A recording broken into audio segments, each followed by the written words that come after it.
Yeah, good evening, everyone. As people are joining in,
good evening.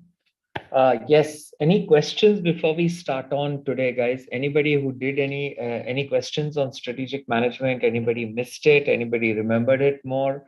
Any correlations of what we spoke about last class at work? Anything of that order? More than happy to note that or clarify if there's a question. Hope your week was great at work.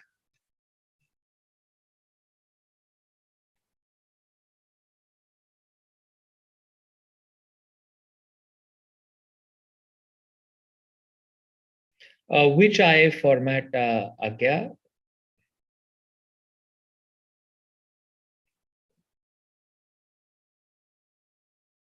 The IA that you will do? Yeah, the formats are basically, yeah, we have all IAs, 10 marks, one question. No, you have all IAs for 10 marks except for one IA where you have uh, multiple choice question and then you have a question also attached to it. I think one of the IAs, I'm not sure which one, I think IA2 most probably has that, but all the others have one question. And since they rotate the order, depending on what you get, you'll have to do one of the two, and that's for 10 marks.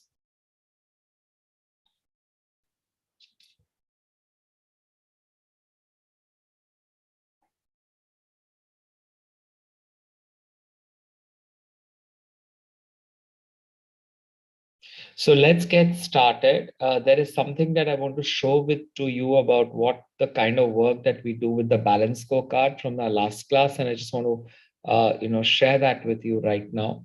Uh,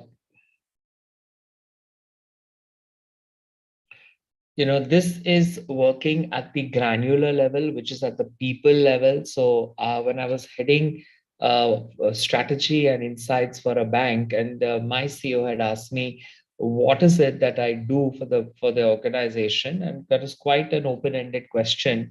First of all, not sure what was the answer to be given, but I used the balance scorecard and put this together, and it really worked very well for me.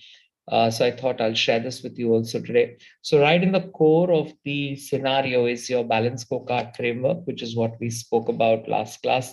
And there's the mission vision of the bank broken down into four pieces, which is financial, customer, learning and growth and processes. These are your strategic objectives. They are color coded. And against that, what I put forward was the initiatives that we did. And against those initiatives that we did, what we also put down was how have we as a unit done all this work in terms of learning and growth, financial processes for the entire year, like a brilliant report card. And this is a one pager. If you This is all done in Excel, by the way. So if I print this as a one pager and I send it out to my senior management, they only are aware of exactly what I did. Works very well. And for that year, we had external auditors came and they put it as a best practice, which then I had to present at a seminar as a best practice for organizations that can use to adopt or to understand uh, how they or how their role contributes towards the strategic intent of the organization. Yeah, so that kind of works. Again, guys, just another rule for our class today. Please keep your cameras on and mics off unless you're making a point. And the same principle applies what we started off with last week, as interactive as possible during the session as well. There's another piece that I want to also share, and that is what I will share, which is this part of the story. Yeah, and this is at the business level. So this is for the retail banking head. And we said, okay, again, on the balance scorecard framework measures, the measures that we put in place or the frameworks that we put in place, and how does it help to determine whether we are on the right track or not. So on the financial, you had these 6 or 7 KPIs, as we call it, and we provided the numbers. On the customer side, the one measures all aspects of the customer, which is new, existing, and lost. And that is what also we put through uh, the process then. And after the process, the learning and growth initiatives. So it's a two-pager, works beautifully. And if you print them in, back-to-back format, and if you share them, it really, really helps the organization to channelize its resources in the right direction, most importantly, helping to determine what are the gaps, and more importantly, to bridge those gaps so that all the resources are utilized to achieve your strategy. Okay, so good. Let's move on with that. Thanks, Nisha, for finding it interesting. I definitely, for any and all things, use this question or use this framework to be able to ensure that your implementation is on track.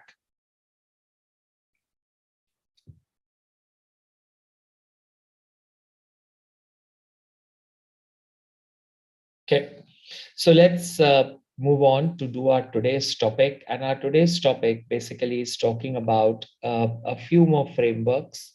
And today's frameworks are going to be covering PESTEL. This is the macro scan, and another one which we will be talking about is Porter's five forces. Now, we all know that we have business objectives, and that the business objectives have got to be looked at now more frequently than ever. And with our short term, long term, and medium term definitions being given, our short term is basically about 15 days to a month, whereas our medium term is anywhere between 1 month to 3 months, and our long term is anyways between what should I say, 6 months to a year. There's nothing beyond a year. So all your objectives are revised during this 1 to 6 year, 1 day to 1 year period. So in this period, what becomes important for you to know is our business objectives, and our business objectives have got to be obviously making sure that you are achieving them. And one of the most important objectives is profitability. You have the triple bottom line there, which is people, planet, and profit. And obviously, profit supersedes the others, but I would not say that the others are less important compared to profits. So why, what are your objectives of business? Yes, profitability is one of the objectives. Another one could be maintenance or survival. And I think last 2 years, most of organizations went into survival mode, that, as long as you can survive, it's awesome. Stability becomes important so that you are stable. And of course, growth objectives. With digitization coming in, you want to be focusing on the efficiency parameters as well. So survival, stability, growth, efficiency, and profitability, a combination of these, or of a few of these, or just one of these, say efficiency or profitability, usually are the objectives that businesses keep or want to keep. Your business environment, how is your business environment, class, right now? I mean, yeah, how would you describe the business environment today? What would you say it is?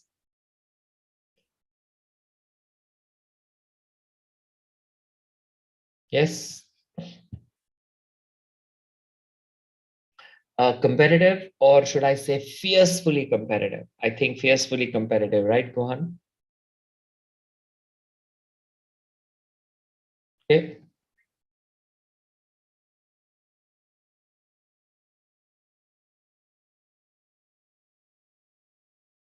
Race to gain market share. Is it true? Are we fighting the market share war anymore? I don't think so. We don't want to look at market share because, interestingly, market share is the wrong indicator of knowing whether you're doing well or not. Because what if the market has shrunk? We don't know that. Yes, so very competitive, dynamically competitive. All I would totally agree with. Any other ways of describing the environment? Very competitive, dynamically competitive, and it is why dynamically competitive, not because of direct competitors, but thank you a lot because of indirect competitors. Yes, absolutely, Anand. Sustainability on the rise, and if you're sustainable, you're in. If you're not, then you're not. Unstable market. Yes, I would use if I could, I would say uncertain market more important, and I think we still loom around uncertainty now, even though we have had 2 years of pandemic, paralysis on the business, but we still have an what should I say, uncertain market, and this uncertainty is causing a lot of anxiety among the different stakeholders at business, including business itself. Correct. Yes. So sustainability, competitive, more from the indirect competition and instability. Now, any other characteristics of the market?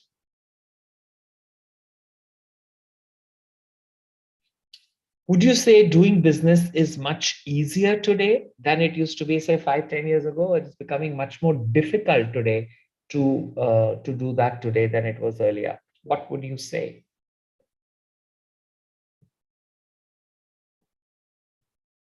Difficult now. Why difficult now?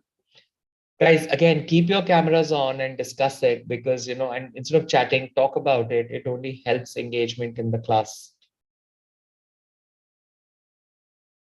Rise in the startups, agree. It's difficult now, yes, but is it only the startups that's causing this difficulty? Hi, Professor. This is Apekshit here. Hey, hi. Unfortunately, I have some issues with my phone camera, so unable to turn on. Okay. Apologies for that. Okay. So I believe that it's a combination of both. So there are regulatory implications that is driving some difficulty in terms of uh, carrying out the business activity. It could be purely driven because of the pandemic that we had and uncertainty in terms of political policy or the government policies, how government would react to a situation. That is one reason. At the same time, because of the pandemic, there are new avenues and opportunities that have opened up. So ease of doing business in those avenues is easier. Is Mhm. what I feel. Okay. Good. Good. Good. Thank you. Anyone else?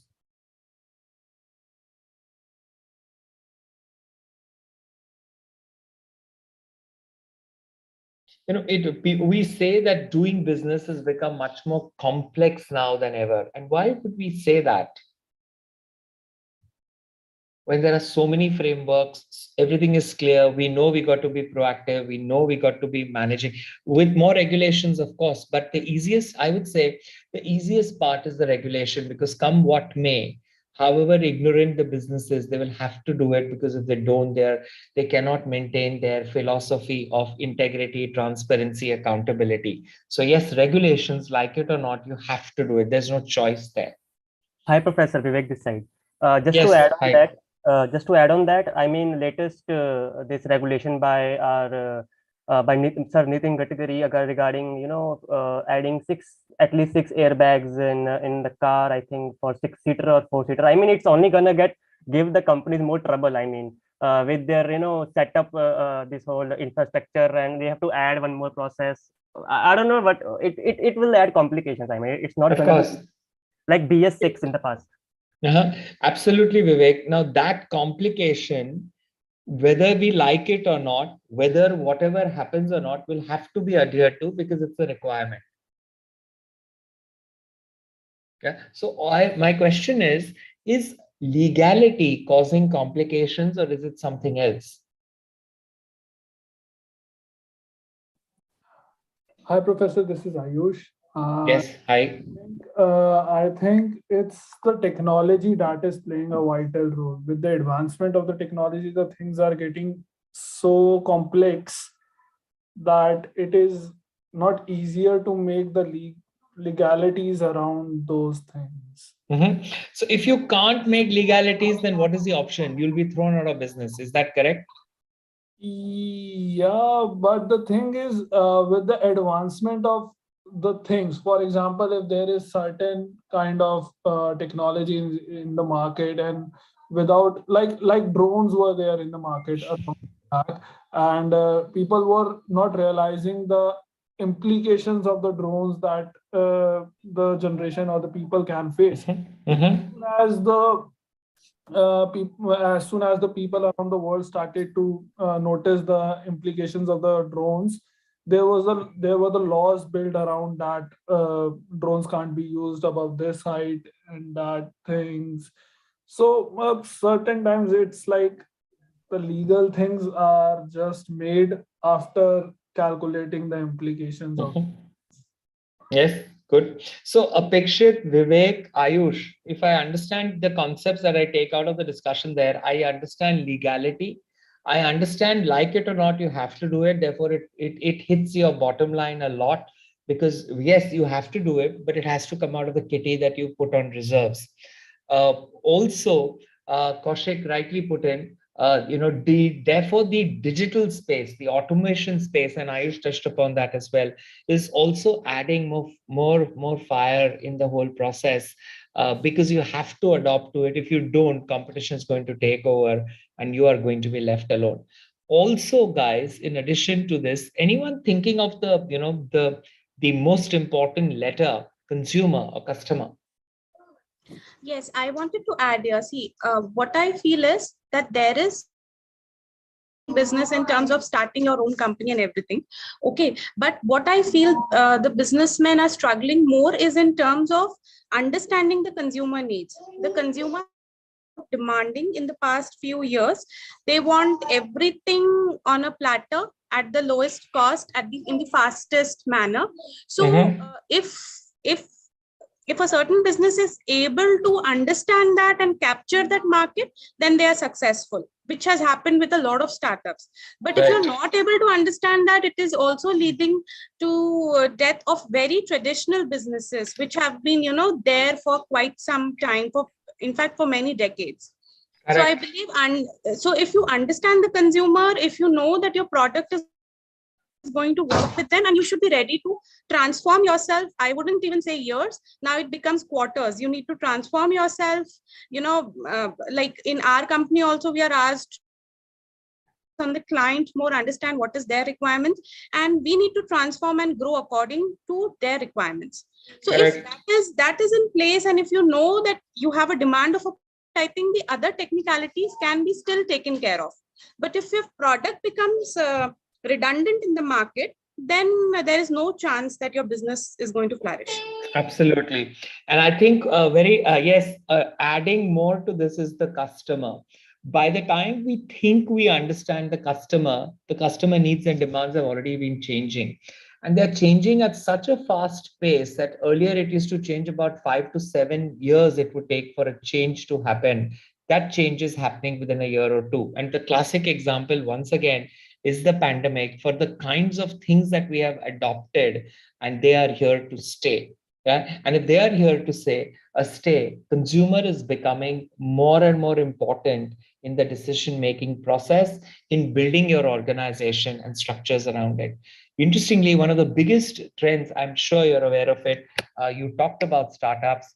You talk to 18 to 24-year-olds today as they get into high college. You ask them, what is your aspiration? What would you like to become? 80% and over are saying they want to become entrepreneurs. And I think that itself is a big shift with the Gen Zs, talking about what they would like to do, what they would like to do, and say, I was just, working with an organization, startup, young chaps of about 24, 25 years of age. They want to introduce a shoe in this market, which is made up of plastic recycled bottles.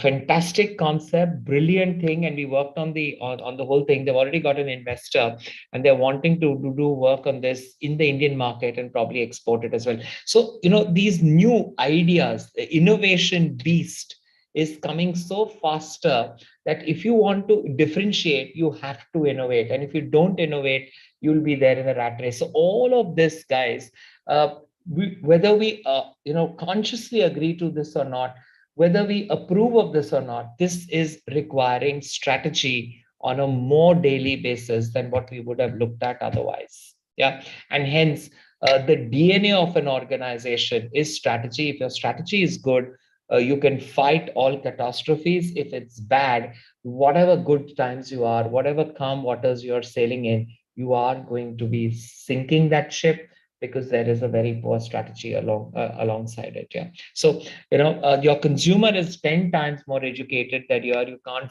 fool people. Sales guys cannot talk just in the air with the consumer.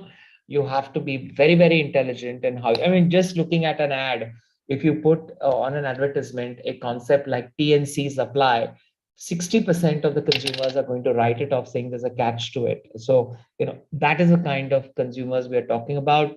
The needs and wants are changing. They are much more increasing. And that is, again, with segmentation, problems coming in with your Gen Zs and millennials and the workforce and the established a corporate world person above 35 years of age. All of this is adding more confusion among organizations. So easy said than done. It's very difficult to understand the environment on a regular basis if you don't have a sound, robust strategy. Yeah. So, Professor, one question there. So you emphasize the importance of bringing agility into strategy. Yes. Are there any developing frameworks that we can delve into outside of the content of this course, so that we understand how to bring in agility into strategy? Sure, absolutely. Apikshit, I will be touching upon this through the course frameworks that we are talking about, because there's a lot that's coming up through this as well. If this is still a question mark, I would request you to please bring it up on the last day of class, and I'll sum it up for you there. Sure, sir. Yeah. Okay, great. But yes, agility is the new mantra. And if it's not a one-man role, but if the organization is not agile, if you are agile, but your CEO is not, and that organization is doomed for disaster.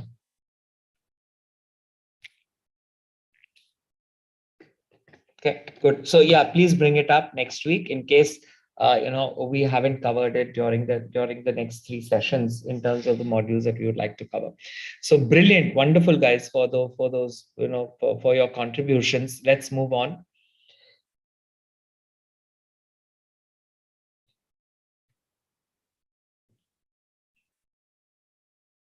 So yes, the business environment is complex. We talked about it. Very, very dynamic, not static. Different aspects, as we spoke about: sustainability, competition, consumer demand, regulations, nature of the business, innovation are all adding to the complexity. So it's multifaceted and not singular, isolated in terms of one or maximum 2 factors. It's a multiple host of factors.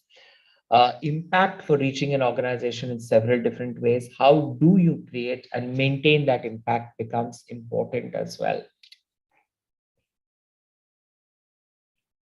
I just want to share this video, which quickly sums up, I think, what we have been talking about all this while. Quite an interesting video, says a lot in itself. Interesting and amusing both at the same time. So I'm going to play it for us.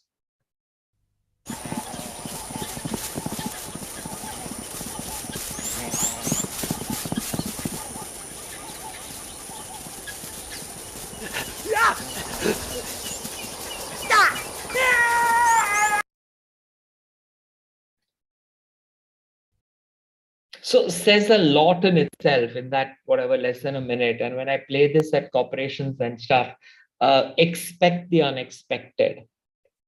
one cannot think of these aspects at the workplace and think of it. So therefore, concepts like design thinking or innovation labs are becoming much more important. Now, if you write that I have a skill of leadership or I am a team player, honestly speaking, those are passe. Nobody wants that. But if you say that you're a critical thinker, you are, wanting to think out of the box, you embrace digital or innovative design, critical thinking and innovative design thinking. I think those are the skills that you would be requiring to demonstrate at the workplace. Because the design thinking lab, the first question starts off with, what if your solution were not available to us? What would you do?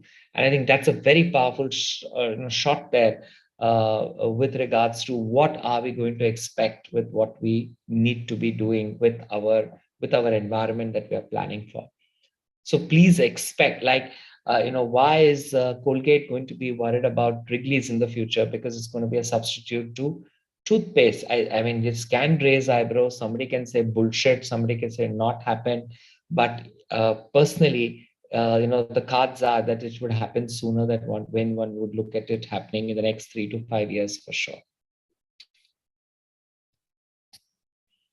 Okay.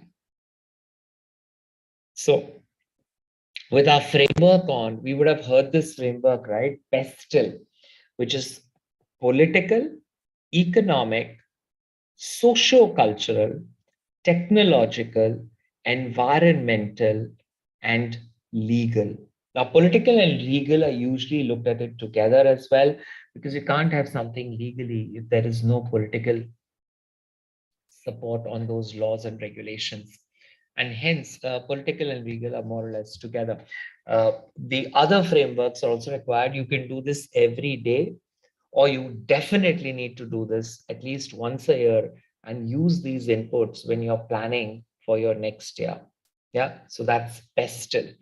Quickly, let me tell you, why do you do PESTLE? You want to do PESTLE because you want to understand what is the environment, what is happening in the environment, and how are we going to deal with this environment. If you acknowledge it, you will work on it. So acknowledging how does it impact your business becomes an important practice for you to look at. Yeah. So the outcome of the PESTLE is not just the understanding, but you must be very, very mindful of the opportunities that you would have and the threats that you would have as well. Anybody who's used PESTLE at their workplace, or probably knows about it? I'm sure a lot of us know. If you don't know, that's okay. Anybody who's used it at their workplace, more of interest?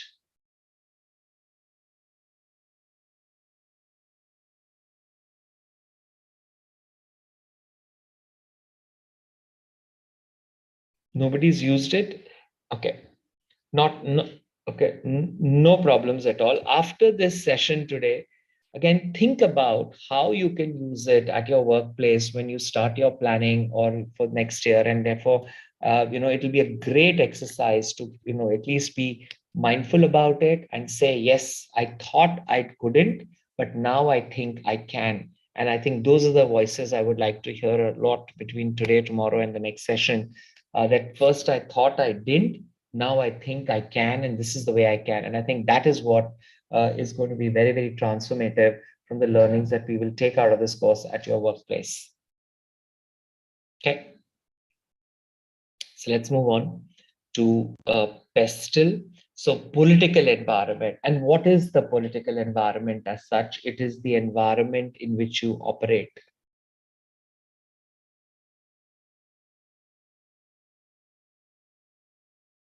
Yeah.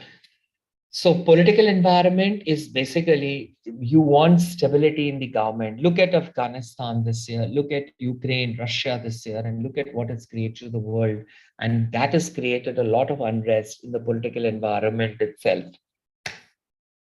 I'm going to show you a video when the elections happened in the United States last year.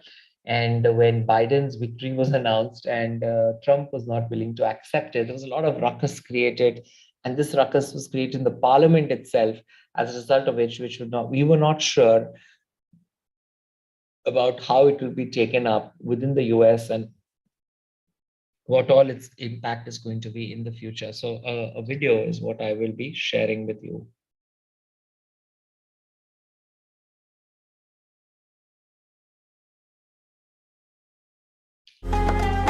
Can you see it? Shein.com. The video is not visible. Okay. As we understand. Okay, I'll have to reshare it. Just a minute. Yeah.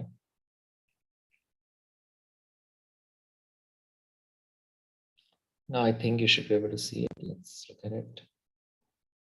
And it in the last few moments, Congress, you can see there behind me, has gone into full lockdown. No one is able to enter or leave the building. And the Vice President, Mike Pence, who was presiding over this proceeding here behind me today, has been escorted from the building. And why has he been? Well, because in the past hour or so, protesters tried to break through the barrier to storm the building to stop the proceedings from going on inside where Joe Biden was being certified as president. You can hear the police cars all around me. We have heard flashbangs going off. Protesters have come up to me showing me the tear gas in their eyes. This is increasingly a very edgy, nasty scene here.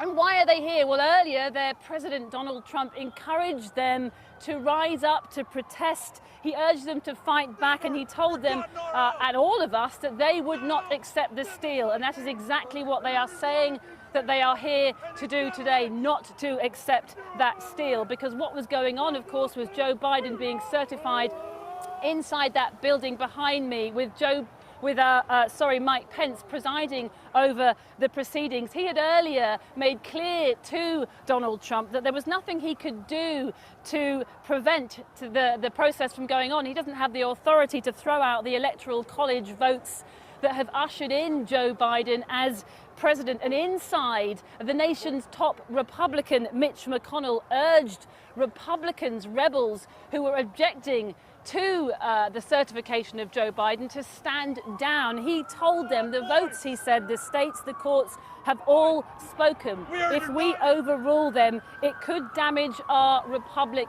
forever. Well, it's not clear if those senators were listening to Mr. McConnell. Certainly the proceedings have been locked down now, and it's pretty clear that no one here will be listening to him either. A very defiant tone here. You can see the police all around me, Kathy. Well, Matt, as you have just alluded to there, the New York Times, we gather, we have no internet reception here because, you can see what's going on around me. Protesters are banging on the door. They have got inside. They breached the building here behind me. Can you imagine lawmakers who were due to certify the election of Joe Biden are instead finding themselves face down on the floor, trying to protect themselves from marauding protesters who are trying to get in and access the building. And in the last couple of minutes, the mayor here, Muriel Bowser, has issued across all our phones a citywide curfew for today, beginning at 6 p.m. this evening until 6 a.m. Tomorrow morning, where essential workers, she says, including healthcare personnel, because remember, let's not forget we're in the middle of a pandemic here, and the media are exempt. I mean, Matt, were we in a banana republic, you might say what is going on here is an attempted coup. What else can you call it? What about the inauguration in 2 weeks' time exactly, Siobhan, briefly? It doesn't look good for that, does it? Well, the plan is for it to go ahead, provided, of course, that Joe Biden is certified. That has been derailed today. One only assumes that this all will pass, this will calm down, and that the inauguration will go ahead as planned. But this is Donald Trump's America, so, Matt, nothing is guaranteed. Interesting one, right? And when we heard this at that point, I think a lot of us, I definitely was not sure of how it's going to be taken forward. And I like the commentator's last words saying this is Donald Trump's America, so anything is possible and nothing is certain. This was 2 years ago, of course. So that's pretty much what we want to talk about in the political setup. We want a steady, stable environment in which we want to nurture our business and deal with our strategies and make sure that what we plan is what we would like to implement. And this political environment is backed up by legalities, backed up by lobbyists, backed up by organizations to protect the environment, including consumers, and all this kind of contributes to the political setup and environment. Uh, Nike years ago refused to come into markets like India, China, because they said that in these markets there is no intellectual property, there is infringement upon these intellectual properties, and we would not like to manufacture or not like to set up. And they gave up such a big voluminous market for many years until recently, when you have patents, trademarks registered, and people take them seriously. And now they are beginning to introduce themselves into these markets. So political environment is made up of a lot of things. And what we want to talk about is government stability and changes, bureaucracy, corruption level, tax policy,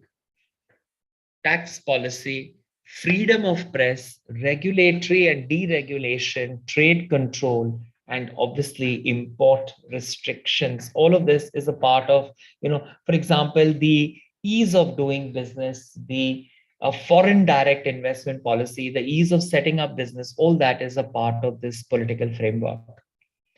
Economic environment, I want to say little right now because the last few years, we all have been into it during the pandemic, and the one thing that it has hit the most is the economic environment, which has led to unemployment in many markets, which has led to stagnation or a decline in GDPs or the growth rates. Also, consumer confidence has been low, wherein when the pandemic had just struck in, the Purchase Managers Index, a strong indicator of consumer confidence, was less than 50. 50 is the ideal. Anything above 55, 60 shows good confidence. Of course, it is out of 100. The great resignation that happened in the US, and it's happening in other markets as well. And that is all its impact on the economy. I don't know if you've seen the video. It's a beautiful video that Amazon has shared on the great resignation in the US, and it just talks a lot about the need for doing this and how Amazon is helping collaborate with such kinds of needs. Socio-cultural, a lot of us is driven by the socio-cultural needs in everything and anything that we do. One of the the way we behave and the way we do things has actually impacted social culture. Any examples of social cultural changes that we have gone through in the last few years?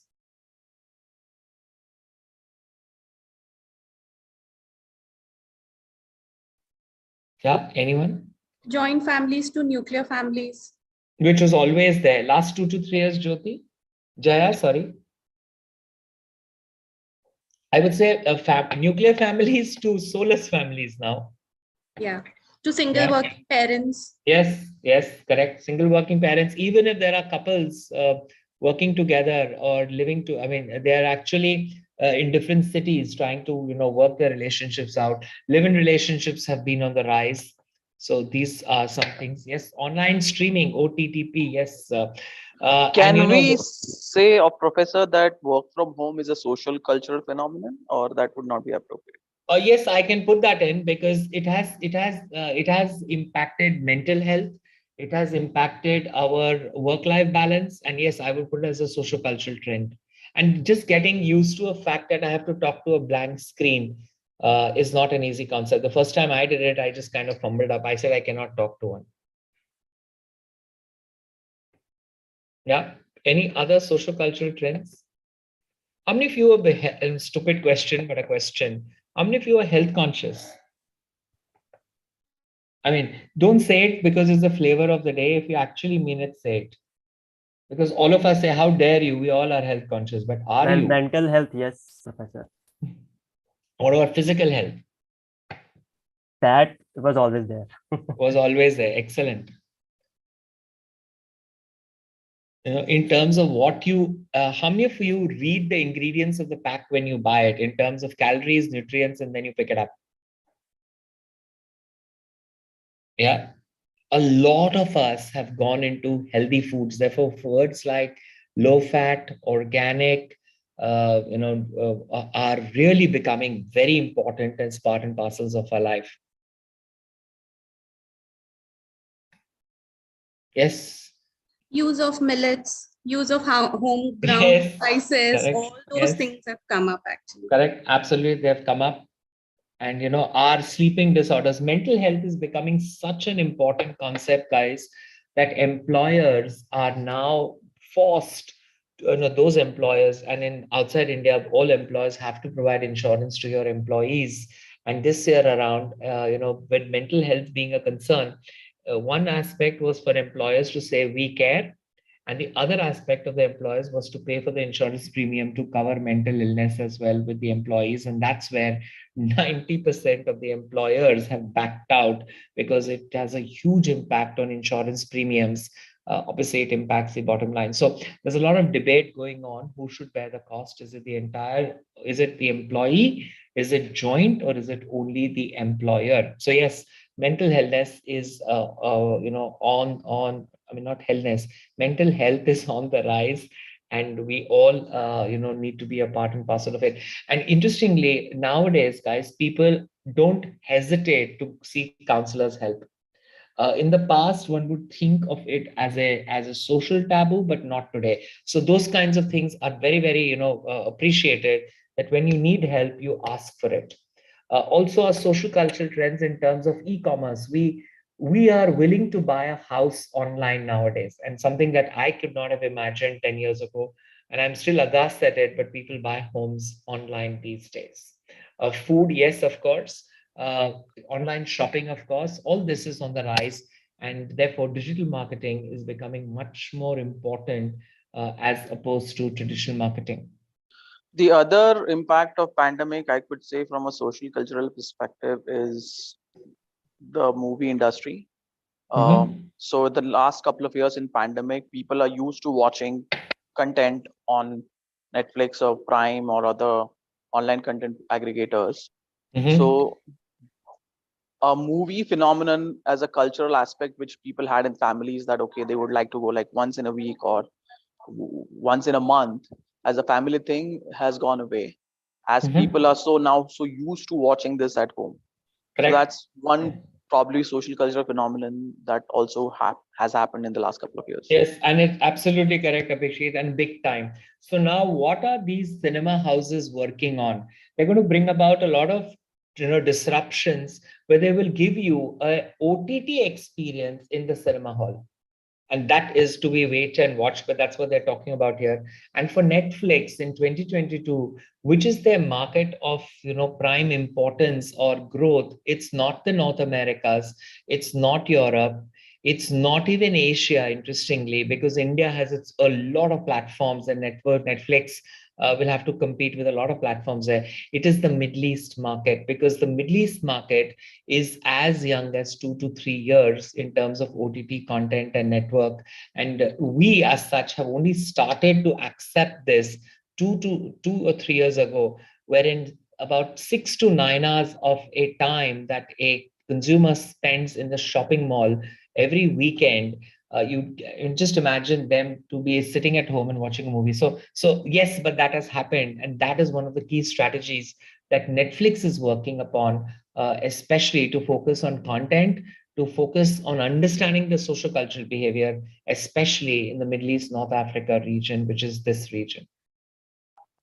So things that has changed is a lot of the family soap drama Saas Bahu has moved on to neo noir and dark content in the Yes, last couple of yes, years. yes, absolutely. And that dark content is really gone on the rise. Yeah.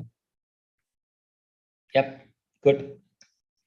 What there's a new trend coming in the juice market saying beetroot, and you have turmeric shots, and you have ginger, and you have etc. in your food content, which is already there earlier. I personally don't think, but it is becoming such a limelight now, that that we are conscious that beetroot is going to do good for us, and therefore pick it up, or this is going to do that for us, and therefore pick it up. And that is becoming a big trend, and marketers have exploited that big time.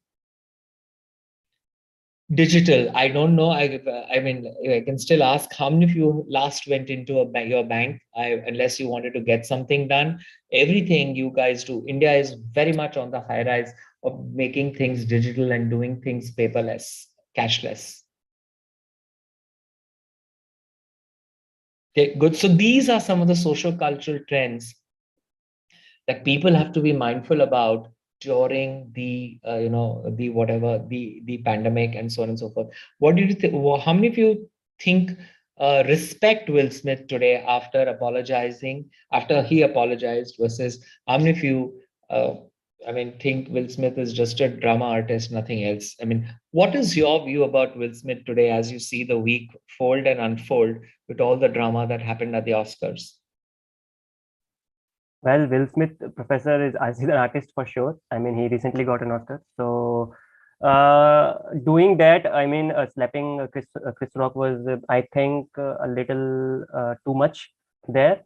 He might have, shut him up in any other way, but still, respecting his, I mean, family and their privacy. I mean, he must have done something, but what he did was little bit too much. But yes, apologizing is always there. I mean, you can always apologize after taking extreme steps. Okay, so you think it was okay to apologize? Well, Vivek, I think it's you. Yeah. Yeah. Well, like I said, I mean, he could. There are a million ways to to react to what Chris Rock said, but yeah, what he did was little extreme. And when you do something extreme, you should apologize. One must. Okay. Great. So who do you respect more, Chris or Will? Well, Chris Rock is a comedian for sure, but there are always a boundary. I mean, he must respect someone's boundary. So even I have the same point in this thing that I think Will Smith did a little too much, but if you put a humanitarian thing in that if somebody says you like he crosses a boundary, your certain reaction would be just to slap him, and after a while realizing that I did something wrong, you can say that there was a wrong thing was happening from both the sides. Wrong thing happened from both the sides, and Chris Rock just took it really well. I respect Rock because he took it really well, and in all these conversations, I am not able to see what Rock said. Well, what is that? What his perspective regarding this?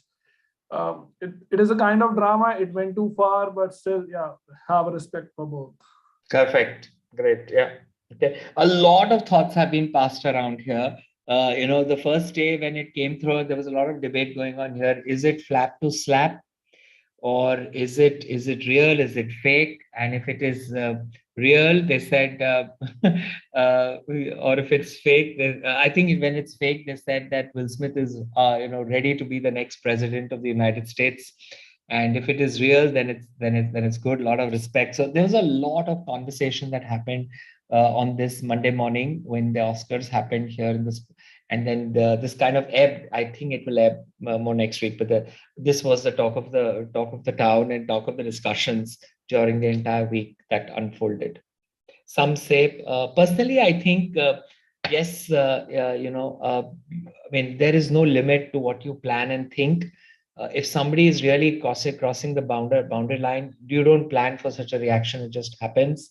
So people should plan for it. And the Oscars should not allow this kind of things to happen. They should restrict script in terms of what all can be talked and what all cannot be talked about at the ceremony. Personally, I think it was right for him to do his act, because the act was quite a shameful act, what Chris did. But then getting up and publicly apologizing, I don't think that there was a need for it, because there is no need for it. If the act is so shameless, then the reaction will also be like this, is what I personally think. But yeah, again, each one to their own views. There are no right or wrong answers here, and we just express our views. So interesting. Thank you. So let's talk about, on social cultural, and these are all social cultural movements. In some markets, You can do that. In some markets, you cannot even think about doing that. Assuming this kind of thing happening at an award ceremony in Russia or in any other conservative democratic country, you can't think of these things there. And therefore, what businesses are doing, if they really want to create a differentiation, the words like organic have come into branding. And if the words like organic have come into branding, it kind of helps people to know what needs to be done.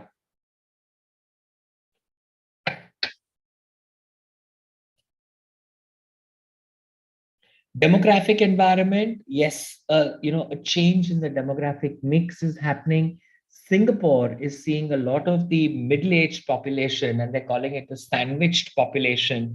And there's a lot of advertisements that happening that is the last generation who's going to be, sandwiched between taking care of your parents versus taking care of your family and children. So the insurance companies have exploited on this, and they've said, instead of doing that, make everything independent, fulfill your parental duties and requirements, save for yourself, and be an independent, person rather than getting sandwiched all the time and struggling, juggling to kind of make these ends meet.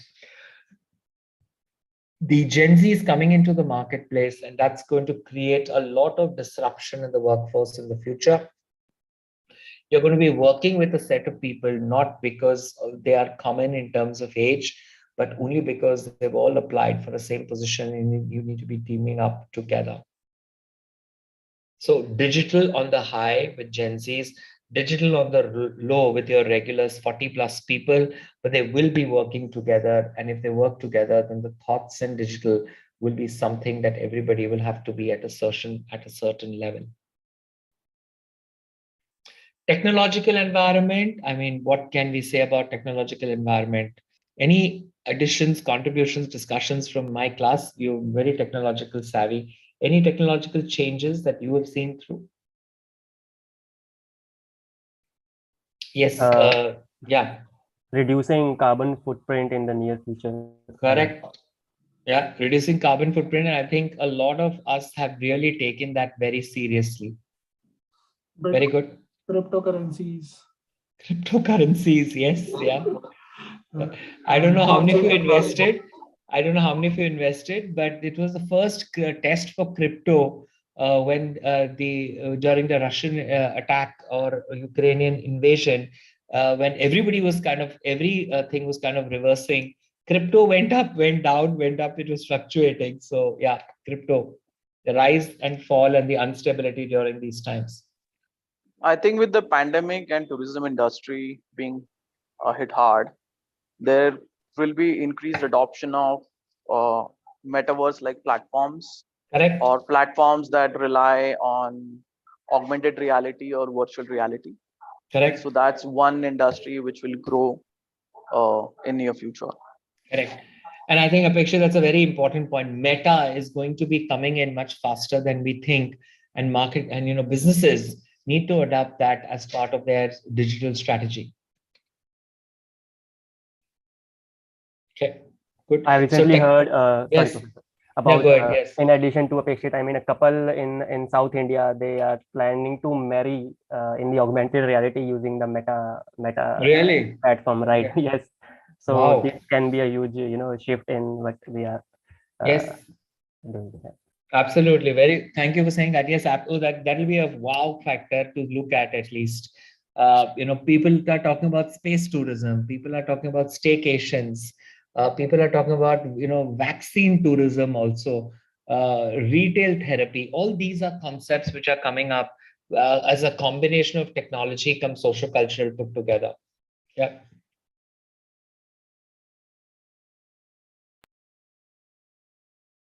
Natural environment, yes, COVID is one classic example of the natural uncertainty that it brings along with it, with a lot of your natural calamities happening globally, and forest fires, for example, or you can also talk about hurricanes, and all these are impacting your markets. So if you are going to Bali, you need to be very, very sure which months, when, and what would be the weather conditions before you can be there, especially after the tsunami.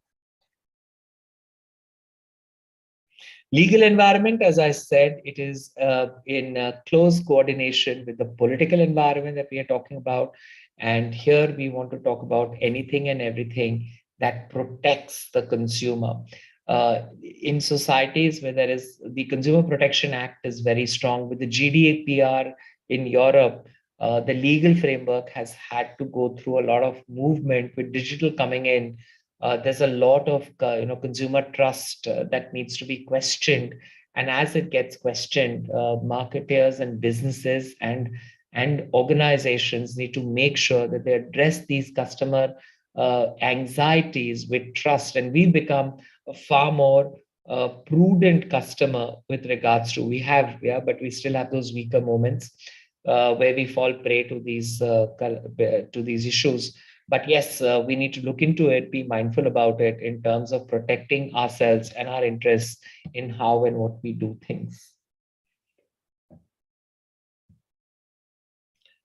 These are the countries, guys. It will be interesting for us to see. The 2021 numbers are also out just recently, but these are the 2020 numbers. Don't look very different in 21 than in 20, that is for sure. So which are your top 5 countries that are, this is the corruption source index score for the country. Topping is Denmark with 88. Now, this does not mean that it's the most corrupt.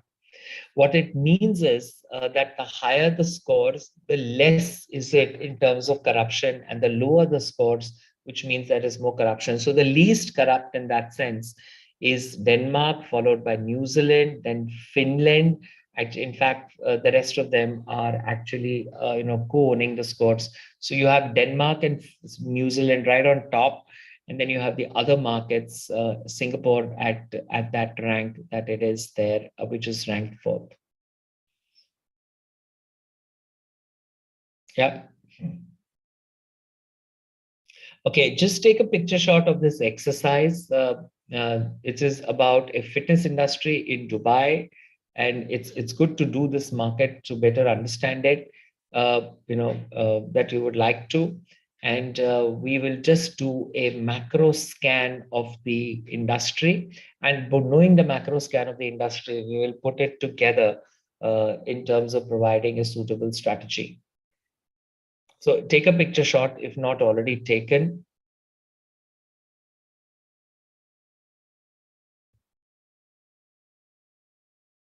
Yeah. Now what I'm going to do is I'm going to put us in breakout rooms for about 15 or 20 minutes. And as I do that, let me see, how will I do things? How many of us are there? 30? It's about 6 breakout rooms if I create. Yeah.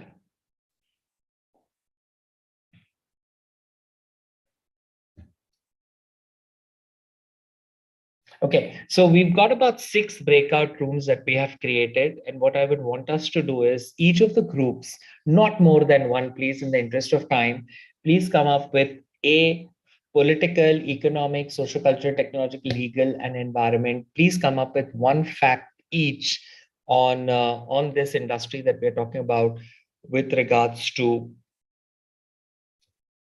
the health and spa industry. Is Dubai as a market okay, or would you want to change it to India? What would you like to do?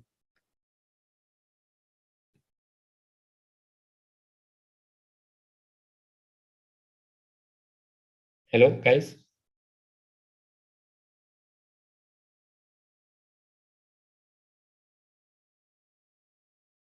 Okay. Is India okay for you, or you want to? Okay. So if it's India, then please replace Dubai with India, and then let's discuss it as well. We'll give you about 20 minutes to put this together. And then when we come back as a class, we are going to be discussing it and putting it together. Please put in your thoughts. If you have any questions, call me. Otherwise, I'll be coming into each of the breakout rooms to listen to a discussion and listen to what you are talking or discussing about. So 20 minutes it is from now. Any questions before I start the rooms? Okay, awesome. So Professor, we have to discuss only one of the factor, or no. Each of the factors, 1 point for each one of them. Okay, great. Yeah. Only 1 point. You want to do more, two, but just finish one for each and then do it. Okay. Awesome. So let the games begin.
Hey guys, you're not in any room as yet.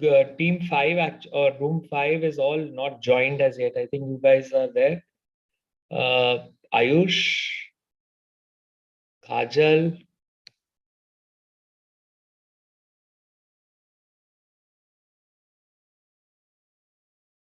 Karamdeep, and Pranshu.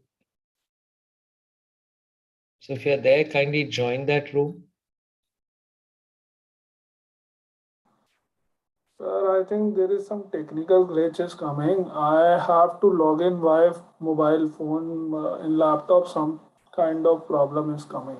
Okay, so should I assign you to 5? Because in 5, Kajal has joined. So should I put you in room? I mean, you're in room 5. Yeah, So I'm just trying to figure it out on laptop because on phone I'm constantly getting the office messages. That's why I was not. Okay. So what do you want me to do? So you'll join, is it? Or what will you do? Yeah, I'm just trying to figure it out. Okay, I'll okay, try okay, to. okay. Okay, okay, okay. Okay. Thank you. So.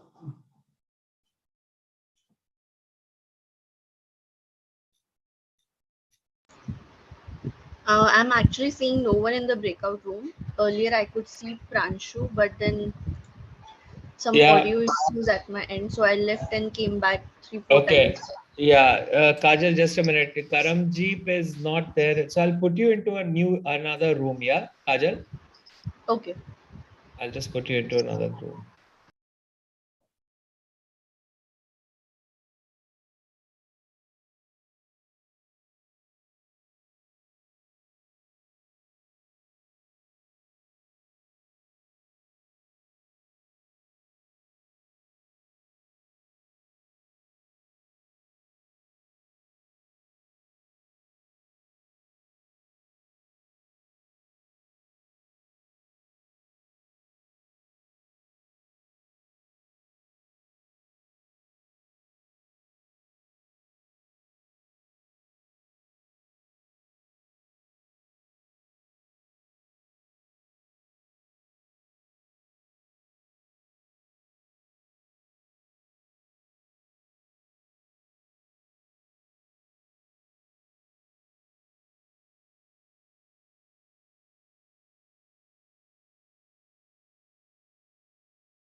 I think everybody's back now and the rooms have closed.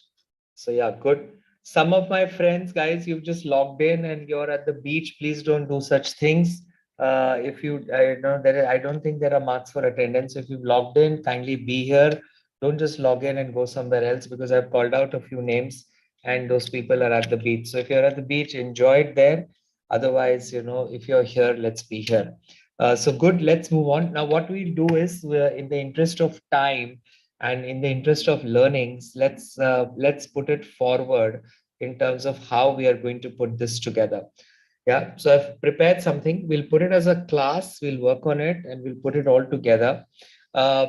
Instead of individually presenting, I thought, just this will save more time. Otherwise, I would have asked individual groups to present, but individual groups can therefore definitely talk. So group number one, or rather room number one, whichever room that was, I want you to lead the discussion on political and legal framework. The others, of course, will add to it. And what I want you to do is, based on the points discussed, please critically review it to be able to give us what you would like to give us as part of PESTEL. A lot of people think they know a PESTEL, but trust me, when I look at the actual PESTEL done by people, 2 out of 3, I have to go back in many cases, handhold and work on it. A very, very powerful strategic framework definitely is used by everybody. And as a Dubai Quality Awards assessor, when we go and assess companies, if they don't have a PESTEL framework, most organizations are not able to align their initiatives to strategic objectives. So very, very popular and widely used a framework. Yep. So let's room one, let's talk to you about political and legal as from the point of view of what point you would like to tell us. Anybody from room one, please.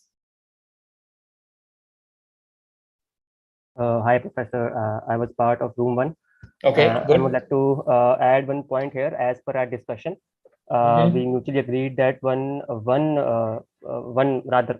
point that can be relevant for a political factor for this framework can be, the advertisement by even the central government on yoga. Celebrating the yoga day, and active participation by public figures like Baba Ramdev, and giving it, naming it a day on yoga. I mean, that's a big step from government of India. So I can say government promoting health and fitness. Yes. Example, yoga day, you said? Yep. Yes, Professor. Yeah. Right? Can I, this was your point?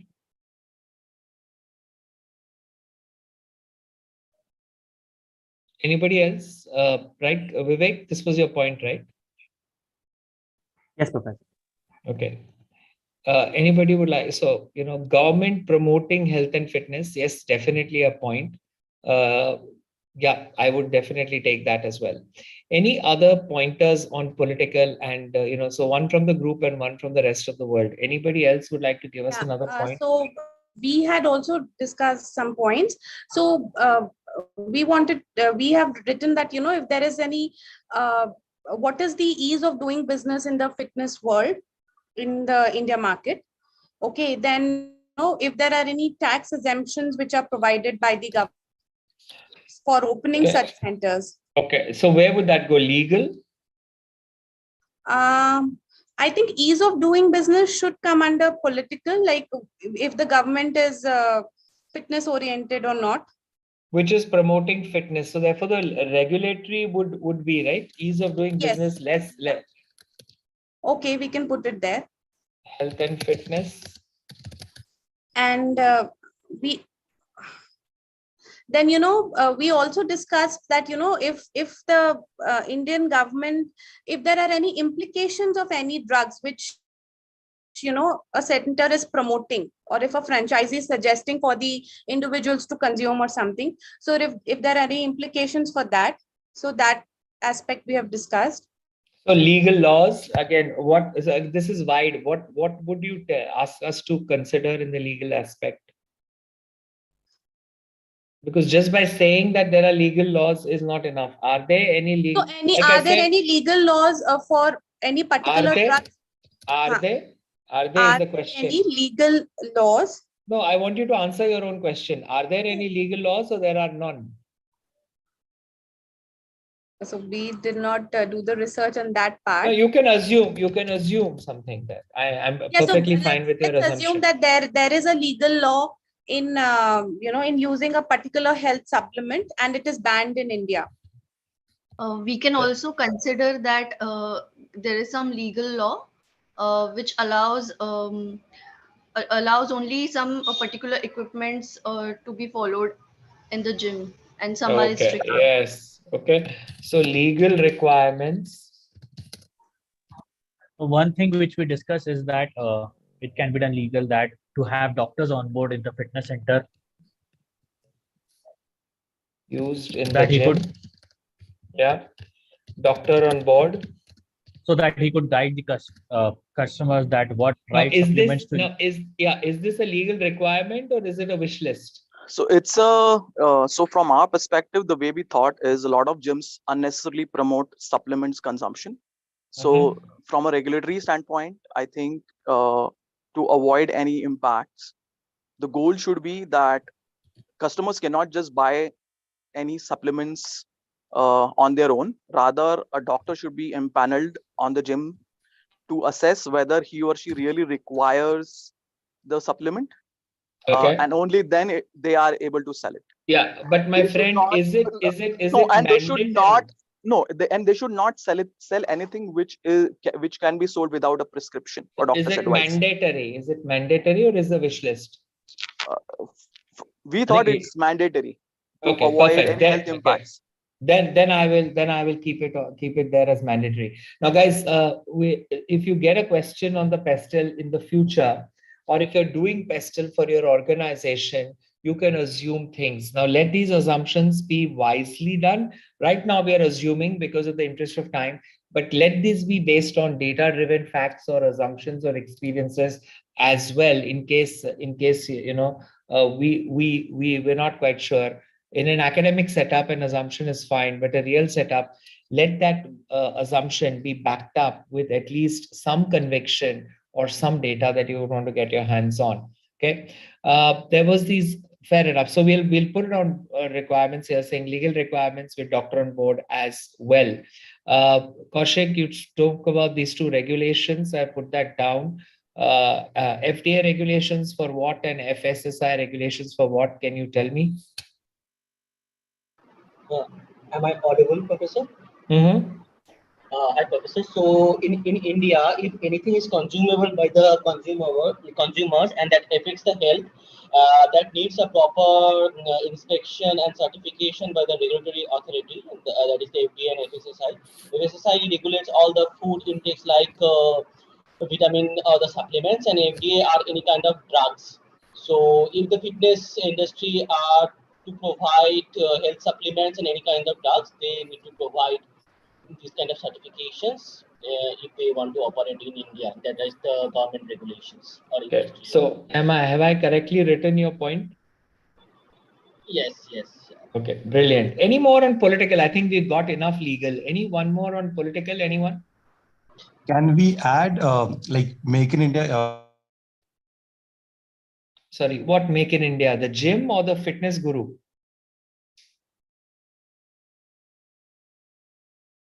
Hello, Dinesh, I think I lost you. Can't hear you. I think one thing we can add is that having green gym or having a green gym, yeah. How is it political? I just want to put as political. Yeah, probably green gym is socio-cultural, environmental more than political.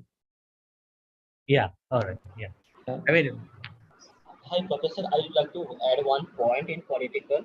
So India being a population of more than 50% being youth under the age of 20 to 35.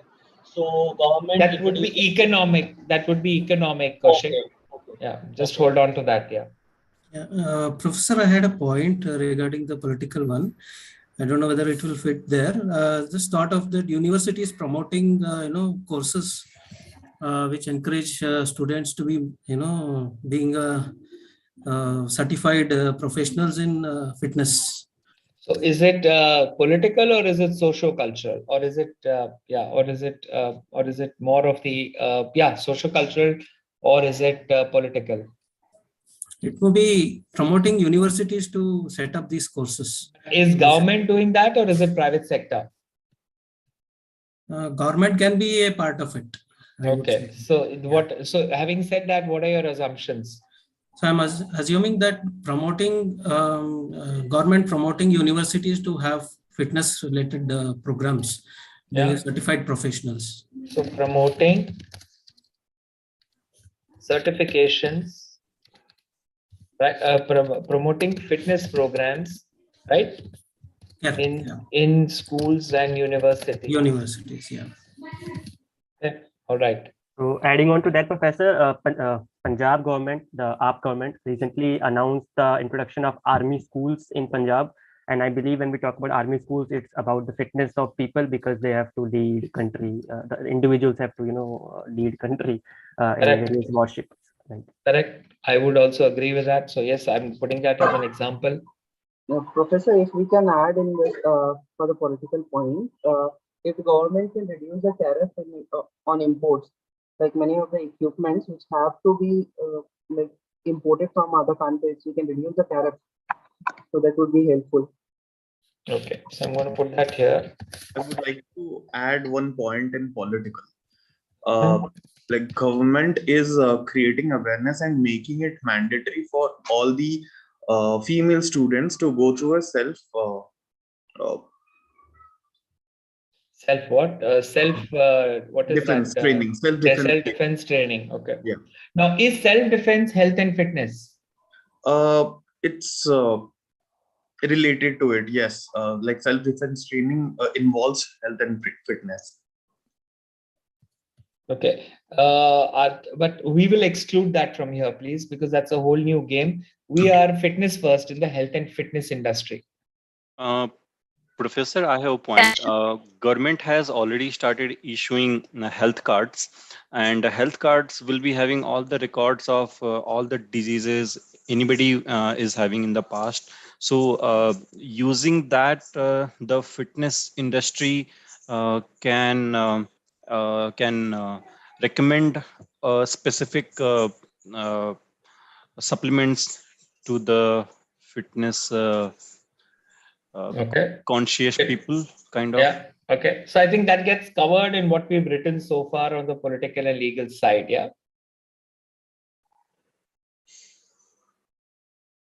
Yes, Professor, I would like to add something to the political. Okay. Let's see. Yeah. Otherwise, then we'll stop after this and move on to the next ones. Yes, Kunal. Yeah, the government is promoting health and fitness, and they have set up a different department for that also. Ayush department has been created for that.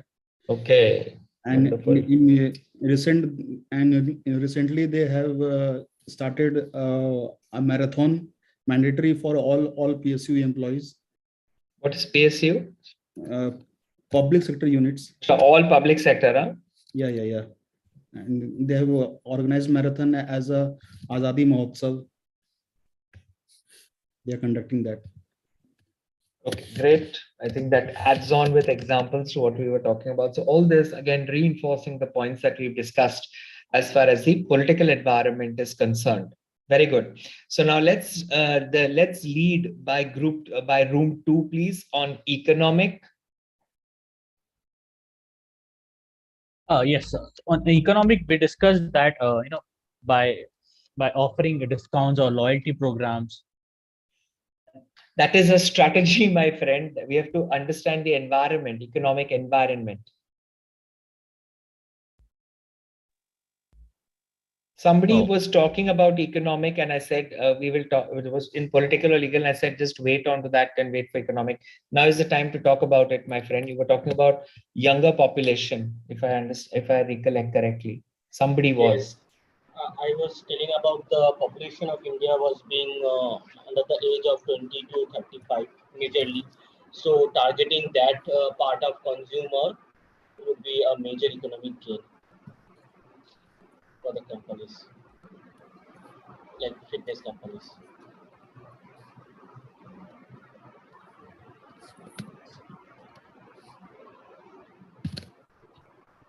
Young population is defined young, please. So, Less than what age? Professor, this is Apekshit from room 2. Right? Okay. The exercise screenshot says devise a strategy to increase market share of fitness first, right? Correct. But So doing what? why?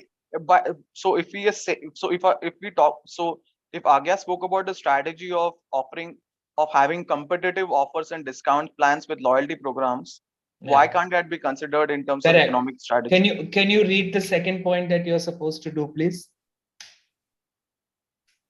Okay. Conduct a macro scan of the environment and provide suitable inputs in the strategy. Okay. So through the macro scan, we will use inputs into the strategy. So from this, I will take what are the implications for my strategy on political, economic, sociocultural, technological, legal, or overall. Right now, I'm only scanning the market, doing nothing else. Okay. So Yeah. one point we had from a political perspective. So just 1 second, yeah. I'll just finish this point. Demography, young population, less than what age? Who was talking? Kaushik, was it you? Yes, yes, Professor. It can be 40, less than 40 years. Oh, thank God you're including 30 plus as young, huh? So young population, yeah, less than 40 years, health conscious. Health conscious. Yeah, health conscious. Okay, fair enough. So that's my economic setup. Yes, anyone else for economic? So I have a point here. Now, if from this point, what we have written, assuming that people under 40 are health conscious? That's what I was told by Kaushik. Yes, they are more. What I think is we should, like, if we are formulating a strategy, we run some surveys, conduct some online surveys, or do some physical surveys to understand how many people are actually conscious about their health. Thank you. Thank you, Jaya. Please hold on to that point. We will develop a strategy after the pestle. The survey point that you mentioned, please bring that point in socio-cultural. Okay, and one more thing, what in room 4 was under the economic factors. Now, if you're opening a fitness center, you would also need trained trainers also. So how many are actually trained in the different fitness categories? So maybe that also is an economic factor. So what is that factor? How would you put that as an economic factor? Would that be social-cultural, that people are going in for? Now, somebody did talk about training certifications here. Government promoting that also. Certified trainers to actually train the people. What is the... So shouldn't that be a regulatory point rather Exactly. than... Exactly. Yeah. So that is a requirement. And if that is a requirement, then it will go under regulatory for certifications. We did put certifications somewhere here. Legal requirements on machinery, and you need those certifications. You need FDA regulations. You can put here also if you're assuming trainer certifications if you need. So why we decide, we thought that it might come under economic, please correct me, that, say you're opening a fitness center, okay, or planning a strategy that what is the fitness center. Now, there should be something called as the cost involved in hiring the fitness trainers also. So we are No. This is, Jaya, I'm sorry, I'll have to stop you there. But this economy that we're talking about is the macro and microeconomic forces or macro and microeconomic environment that we need to be mindful about. Okay, fine. Yeah, okay. Got it. Can we either consider the wages of trainers? Yes. That can come under economic, because reducing wages means increasing the profit. So economy will increase. Yeah, not reducing wages. What are we going to say about wages? I mean, they should not be more than a particular limit. Okay, that is again legal. Now, can I say that people have buying power or spending power on Professor, health and fitness? We thought about one point from political perspective, but not sure whether it fits into economical. Okay, so tell me. So in room 2 we discussed about can the governments reduce the GST rates on gyms Yes. that will promote more and more people to go to gyms. Yes, so I'm going to talk about GST rates not applicable for gyms, for example. Yeah, so there are no taxes from the economic perspective.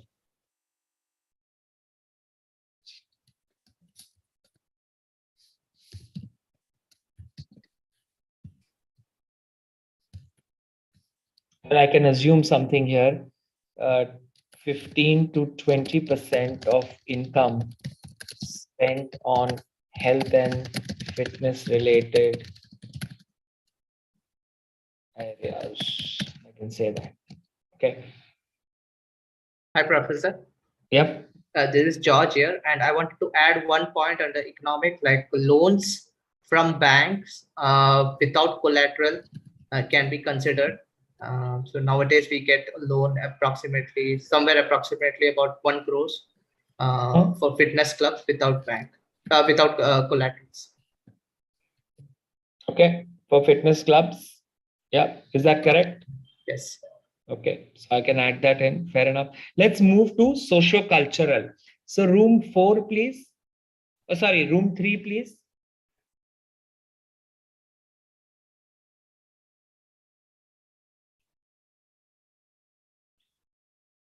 Room 3.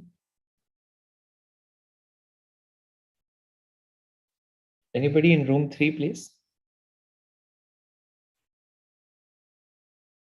Hello? Am I audible? Yes, Shivani, now you Yeah. are. Yes. Hi, Professor. In socio-cultural point, I would like to add the awareness, like how we can aware people more and more about fitness. Okay, And now people are more aware or people should be more aware? What yeah, is your should be more statement? aware. Like should is a strategy. Okay. People are aware is what I can add here. Yeah, but we can aware them more and more. Like that is again a strategy. So what I will take your point is I will take this which is given to me in the case itself. Consumers care for their health, well-being, and appearance. It is given in the case.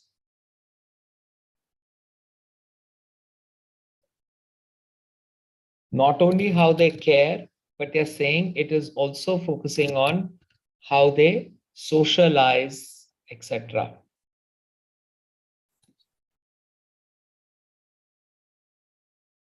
Okay.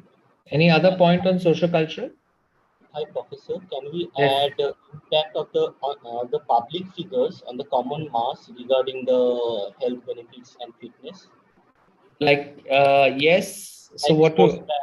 The impact of the public figures like sportsmen.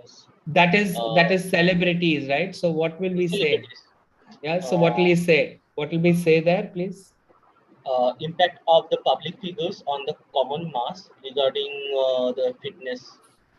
I'm going to say 60% of consumers make a decision or are influenced. Let's use that word. That's a good word. Are influenced by public celebrities when deciding to choose a gym, right? Yes, fitness regime or anything like that. Here I'm going to add one more point also. CAGR for the health and fitness industry for the next 10 years expected to be at, I'm assuming something here, 17.8%.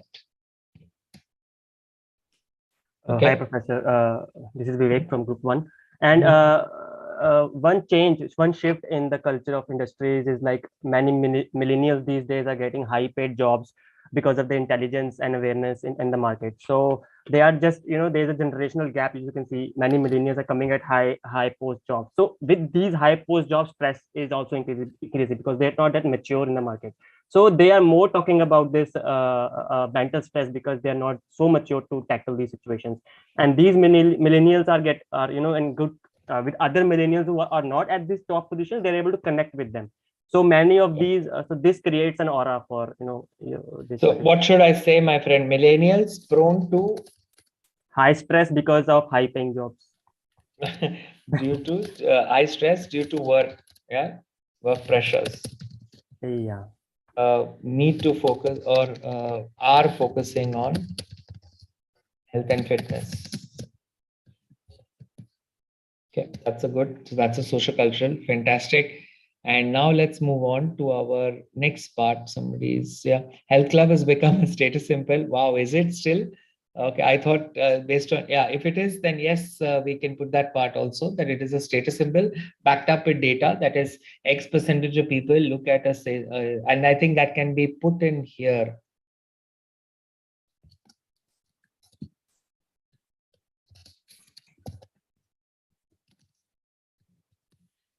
By say 30% of health of target group. Okay, so that I can put in here. So backed up by data. The room number 4 also discussed some further points under the social cultural part, like for especially for the Indian population, like females, especially females in the range of say 35 to 50 years, they prefer to have separate women sessions, targeted at them. So that's one.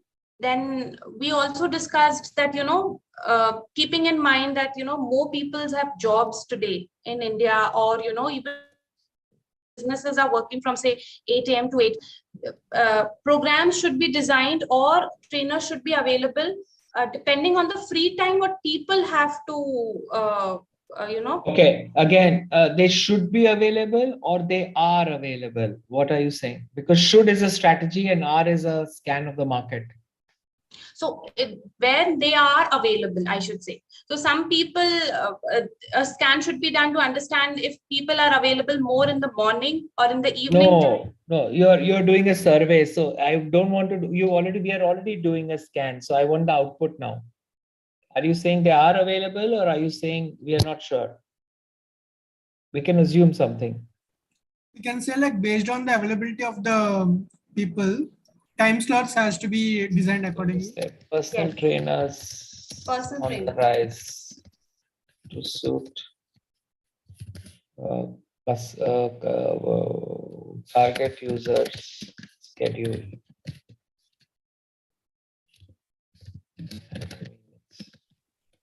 Okay, so this I can put, fair enough. All right, so now let's move on to technological, room 5, technological. It's room 4. Professor. Okay, room 4. Yes, technological. Yeah, so for technological, we wrote points like, there are a lot of apps which are on the rise, fitness apps. So the fitness center should provide a personalized app also for all its customers. Okay, now hold on to that. Should provide with a strategy. Fitness apps on the rise. People using apps and accessories to track health outputs, to track and measure health outputs. Then fitness videos are also on the rise. Okay. Yeah. So 5% of target group depends on app and accessories. Okay, great. Yeah, what is the other point? I think it was Jaya. Yes, Jaya, what was the other point? Yeah, so we mentioned that, fitness videos are also quite popular amongst online consumers. So launch of new fitness videos by the fitness center. Again, that is a strategy. So self-training fitness videos are on the rise. Hello. Right? Yes, hello. Yes. Okay. Virtual personal trainers. Yes, I can put that in. Somewhere I put. Okay, so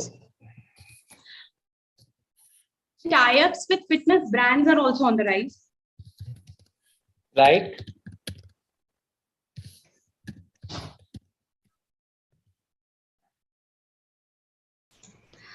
I have a point here, so we can also include that IoT should be imbibed in gym.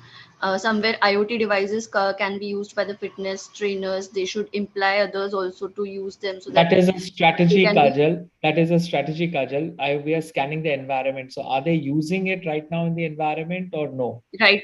They are using IoT in the environment. Okay, so IoT used by whom? Fitness firms? Yes.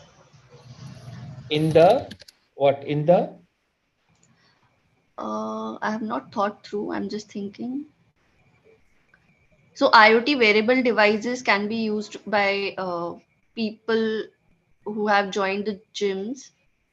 So Is I it think not in here then? technological, we should talk about the increased use of fitness wears and devices. Right. So IoT used by health and fitness providers and target group. Okay. Yeah. What was that word? Accessories I have used. Fitness devices, right? Yeah, fitness. Yeah, fitness trackers and devices. Or wearables. Yes. Or Yeah, wearables. Yeah, that's better. Good. That's good. I would like to add something in the technology part as well. Uh-huh. Now, nowadays maximum, I mean, your app or mobile can track your different activities, like on a number of hours activity in a week, your VO2 max and heart rate, what was the variance in your heart rate throughout your activities and all those. Correct. So I think we're covering that here in terms of fitness mobile Earlier it apps was usage not on the rise. used to be. Yeah, correct. So I think the first point there covers what you are telling us. Yeah, yes. Good. Good. And that moves us to our last segment here, which is environment. Any last room, I think room 6, room 6. Can you tell us about environment? Yeah, Professor. We discussed about green energy to be used in the fitness center. Good. No, to be used, or is it used by fitness centers? Is used. You can Who say. is using it? Solar powered devices. Somebody is using it? Yeah, most of the, for example, you have saunas which is powered by solar water heaters. Is it? Okay, wonderful. Are they using it now, Muni? Yeah, many gyms are using solar powered water heaters. Okay, wonderful. Yeah. Used by gyms. Fantastic if they're using it. Wonderful. Okay. Then? And beside those gym and all those things, people are self-promoting themselves to ride a bicycle or walk if it's around 1 or 2 kilometers. Yeah. And sorry, this is given in the case. I cannot ignore it. I have to put it. Fitness clubs are becoming a strong preference among youth. I think we did put it here somewhere. I want to put it.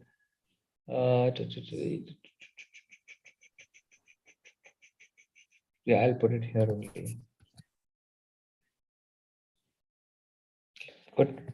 Yeah, sorry. What was Professor, the other point? These days, a lot of the fitness companies, they are actually creating some community, online community where people can interact with their other friends and family members. Technology? Yeah, whether it is technology or social, I'm not sure. I will say online, I'll put it as technology. Online groups to discuss health and fitness related issues, because we have lots in social cultural, so I'll put it here. Okay. It could go either which place. I'm looking at it as a technological enablement, therefore I'm putting it there. Efficient waste management is happening or should happen. Now, this is the point that I would like to say: uncertainty, anxiety, mental health, health and fitness.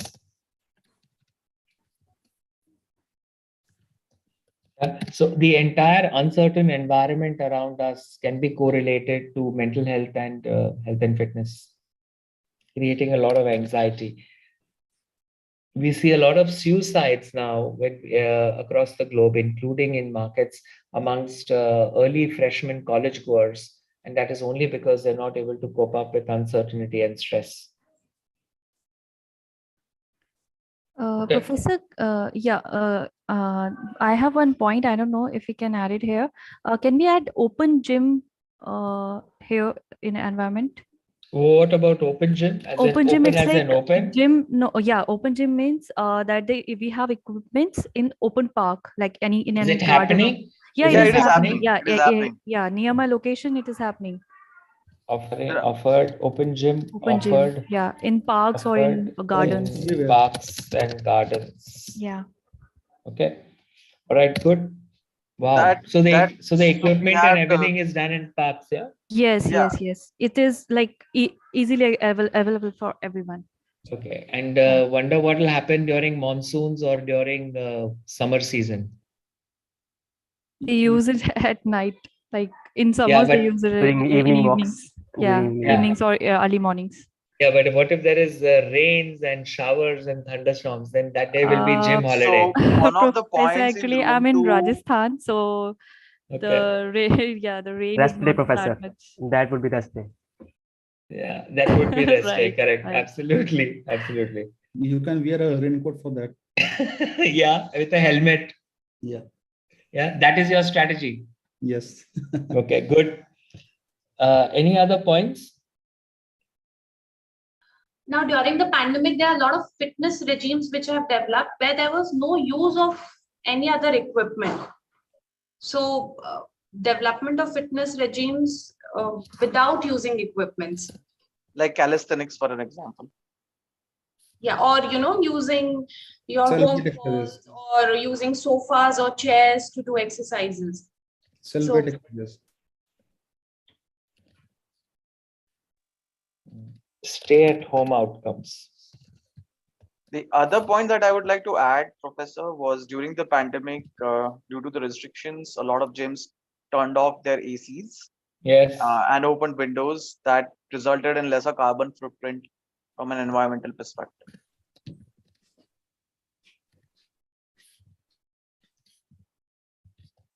Okay, fine. Very Adding good. to that, youth preferring to walk rather than using cab. Here it is. Here it is. Yeah, I'll add it here. So that also reduce dangerous gases. Okay. All right. So now with this in mind, you've done the scan in this order, and you've come up with assumptions. And as you can see, not only are you scanning, you're supporting it with some quantitative data, which is always good and which is always required to kind of put your thought through accordingly. Now, if you were to strategize, what would you say would be your strategy? So here I'm going to say no government pressures for our firm to be mindful of. Okay. So there is nothing on the government side that we mindful of. In fact, it's encouraging. So that's my strategy that I'm going to put out of it. Okay. Then what is the next one? Is socio-cultural. In fact, let's use the same colors. Economic, right? Economic, yeah. Social, yeah, economic. And what am I going to put in economic?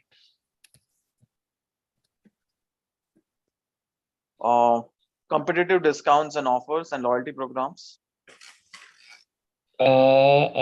Economic is what wouldn't that be more social culture? What about the economy are we looking at? Look at this: demography, spending power, GST is not applicable, loans for banks. So tie up with the banks to gain customer base. Low cost EMI. Should we say tie up with universities to gain customer base? Yes, yeah, that was my next one. I'll put it here.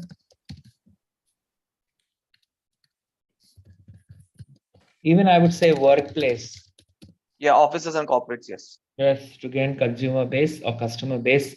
What I'm saying is health and power. So segment offers to suit the pocket of your target customer. Okay, so you segment your offers. So with the upper income, you can charge them more. With a mass, you can come up with mass offerings. Okay, socio-cultural, focus on designing new, unique, they're looking for it, new, unique experiences.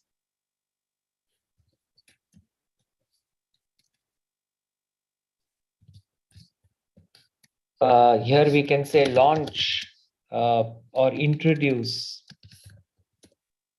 group-based exercises. Can we also talk about exercises based on age group, like for Yeah, children? yes. Separate exercises for children, separate exercises for senior citizens, for sedentary working people and housewives. For different age group aligned to their lifestyle. Good point. Good point. Yeah. So I don't know if you guys have noticed, when you write the strategy, you write it with an action word, right? Tie up, segment, focus, introduce, segment offers. Whereas this is just scan. This is just exactly telling you what is the this thing. What is the market telling you? Here you're going to say introduce mobile app to support objectives of target group regarding health and fitness. And make them compatible with wearable devices. Yes, good one. I was about to put that. Health and fitness, make them compatible to health and fitness devices. Good.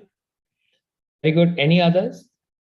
What is the other saying? Self-training videos. So introduce or offer self-training health fitness, or educate users of self-training through educational materials. Like self-training, not just self-training, on health and fitness and self-training through educational material, focus on the convenience part. Okay, so that is that. And then we are going to be talking about environment. Professor, can we, I'm not sure if it will work, but can tell we me. talk about metaverse or augmented reality from a fitness perspective? Yes, you can. I'm going to put here, consider digital, digital, I'm going to put this word for right now, to reach out to your digital savvy consumer. Yeah.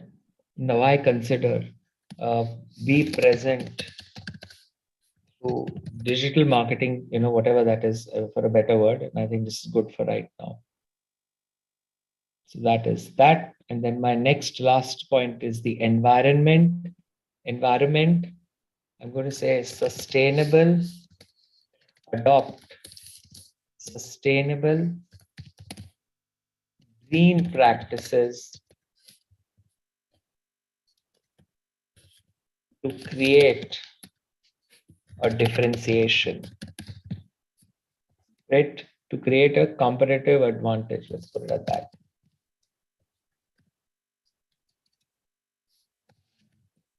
Okay, wonderful. So that is that at this stage. And then let's color code this as this. And then last and final, legal is the easiest. Adhere to legal requirements and certifications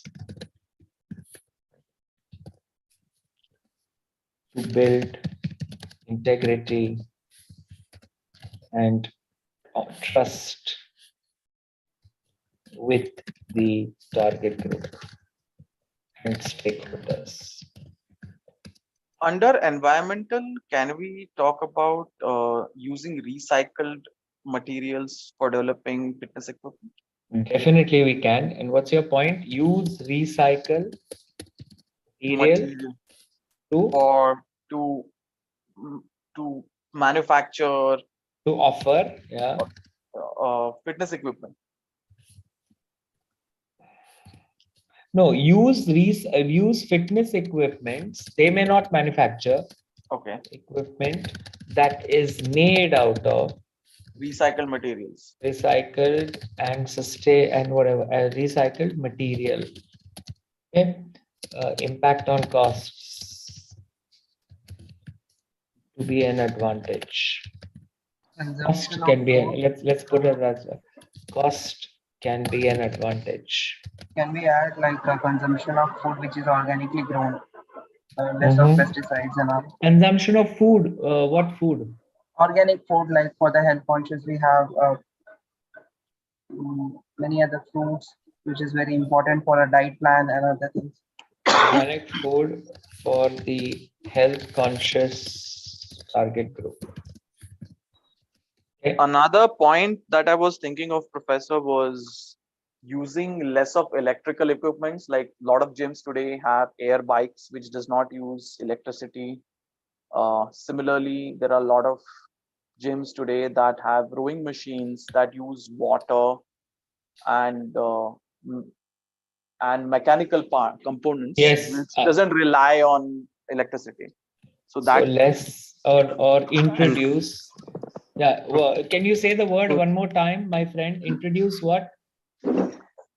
I was saying introduce equipments that relies less on electricity consumption. Equipment that has lesser reliance on electricity.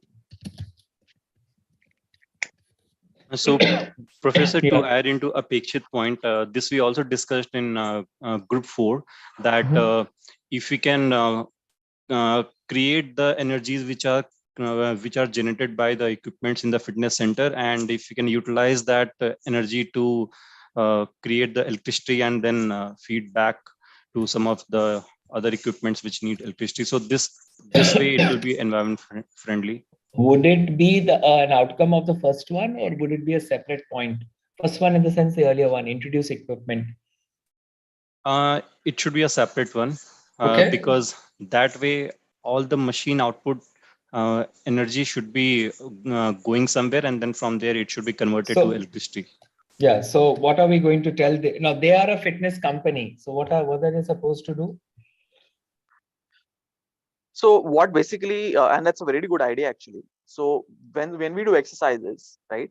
So typically in bicycles. Yeah, the important point there, my friend, is when we do. But I agree. Yes. Yeah. So in bicycles, there are bicycles where when we pedal them, it generates dynamo, right? So there is a dynamo equipment in the bikes, right? That can be later used for letting the cycle go on its own rather than you having to pedal. So what he's essentially saying is when we are doing rowing or walking, that energy is converted into electricity, which can be used to run the gym. So use people's energy to run the gym rather than utilize target group energy burnt during exercises for gym to run its operations. I'm going to say create a very good point. Create a competitive advantage. Yeah, very good. Great. So we've got more than what we had asked for, and we've got my class is good in terms of strategy development, and that's great. That's awesome. Now I don't know if you've realized it, guys. One more time for abundant clarity. Market scan is information as it is without saying anything from your point. You're just dumping energy, dumping information, analyze it, not dumping as such. You're processing that information to just put it, understanding in a point or two, about the environment that you have scanned. And once you've scanned the environment, you're going to use inputs out of this into your strategy exercise that you're going to do going forward. The rationale being this pestle, and from the pestle, you've got this. So, Professor, I have a question here, and probably my understanding was initially wrong about pestle. So, when we do a pestle analysis, we are not devising strategy, but we are just understanding what the current market is. Correct.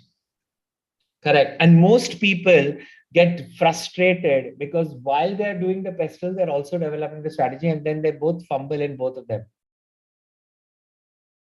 Yeah, because the mistake I did in today's IA while writing the answer was I wrote the strategy rather than analyzing.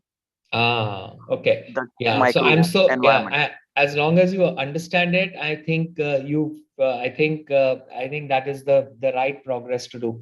Now, I think in today's IA you had a question, right, for 10 marks for pestle. Now, some people asked how many questions and blah blah. So if you have a 10-mark question, quality over quantity, guys. I don't want quantity. Don't give me a one-page dope which means nothing. I will give you a 0 straight away, though you've written and taken the trouble. What I want from an IA is what are the key buzzwords, what are the key pointers. So if it's a 10-mark question and you've written pestle explaining political, economic, social, cultural, technological, this, about 4 marks or 5 marks or whatever marks you would get, 3 to 4 marks is get out of that. And for each point that you give me, this 1, 2, 3, 4, 5, you'll get another 5 marks out of that. So about 5 and 3, 8. And if you just give me one pointer from these, you get a full 10 on 10. Yeah. Please remember, for all my IAs and my exams and anything to do with me, quality over quantity. If you write one bullet point, but that is impactful, expect a 10 out of 10. But if you write a page which is not impactful, expect a 0. Yeah, so good. So one more time for abundant clarity, pestle is an understanding of the market, and that's how we do it in the industry, right? So I'm going to push how we do it in the industry than otherwise. So this is how we would do it typically for it. Of course, it's a day-long exercise. It's a cross-collaborative team. All of that is good. We are also cross-collaborative, but we did it in an hour, what could have taken a day. And that I think we should give credit to ourselves. We did it, and after that we got more than 1 point in, and then we put in strategy, and I'm very happy with that because we got more than 1 point as a strategy. A lot of people take time to understand pestle and translate into strategies. So you spend another week on doing that, and this is how you would typically do it. So use the words, action words for strategy stemming out of your pestle. And now if you take this into your planning cycle, into your strategy cycle, you are now talking about better focused requirements as opposed to general belief requirements, which has no genesis, which has no thought. Yeah, is it clear, guys? I have a question, Professor, for strategy. So if there is something which an industry is already following, will that not be as part of strategy? Yeah, but that industry is following, it will come in the pestle somewhere. And here we are also I don't think we are talking anything new. So what you do after this is you do a competition scan. And you will do a competition analysis, which will tell you a need gap analysis between what you want to offer and what competition is offering. So okay, first we do all this go together, right? Yes, absolutely. Okay. Now, use of technology can also translate into introduce robots for health and fitness related programs. So typically, ideally, we should do a pestle to do a microenvironmental scan and do a Porter's 5 forces to understand the marketplace before we devise our strategy. Correct. Now, I will just correct you there, my friend. You will do a micro and a macro scan. This, what we did, is a macro scan. There is a micro scan, which you look at your resources, you will look at your competitors, your customers, your employees, and align and see whether you're going to do it right or not. And if you can't do a micro scan, the best way to do that is through a SWOT. Okay. So I would do a pestle, a SWOT, and a Porter's 5 forces before I do my strategy. Okay. Yeah. Thank you. So Thank you, sir. we've done pestle. We are going to do SWOT separately, and we will just touch upon my Porter's 5 forces also today.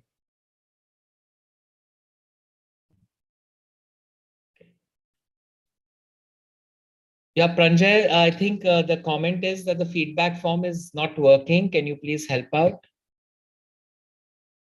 Okay. Yes, so even I'm getting from few other cohorts the same feedback. Actually, it's the issue from the type form itself.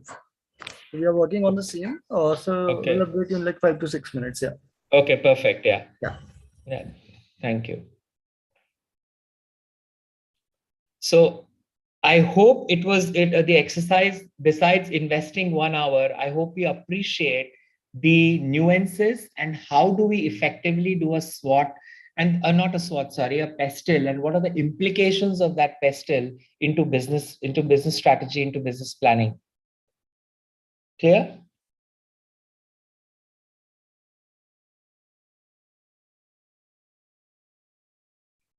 And I think the best part, I think Apekshit, you said that, and no better learning than that saying, I did this, I should have done that. And I think that is 100 out of 100 for me personally.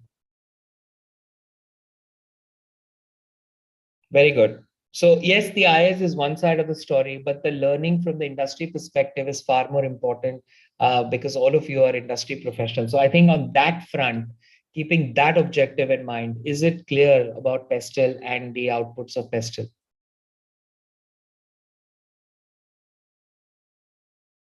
Can I move on? Yes, Professor, it's clear. Yes, sir. Brilliant. So let's move on.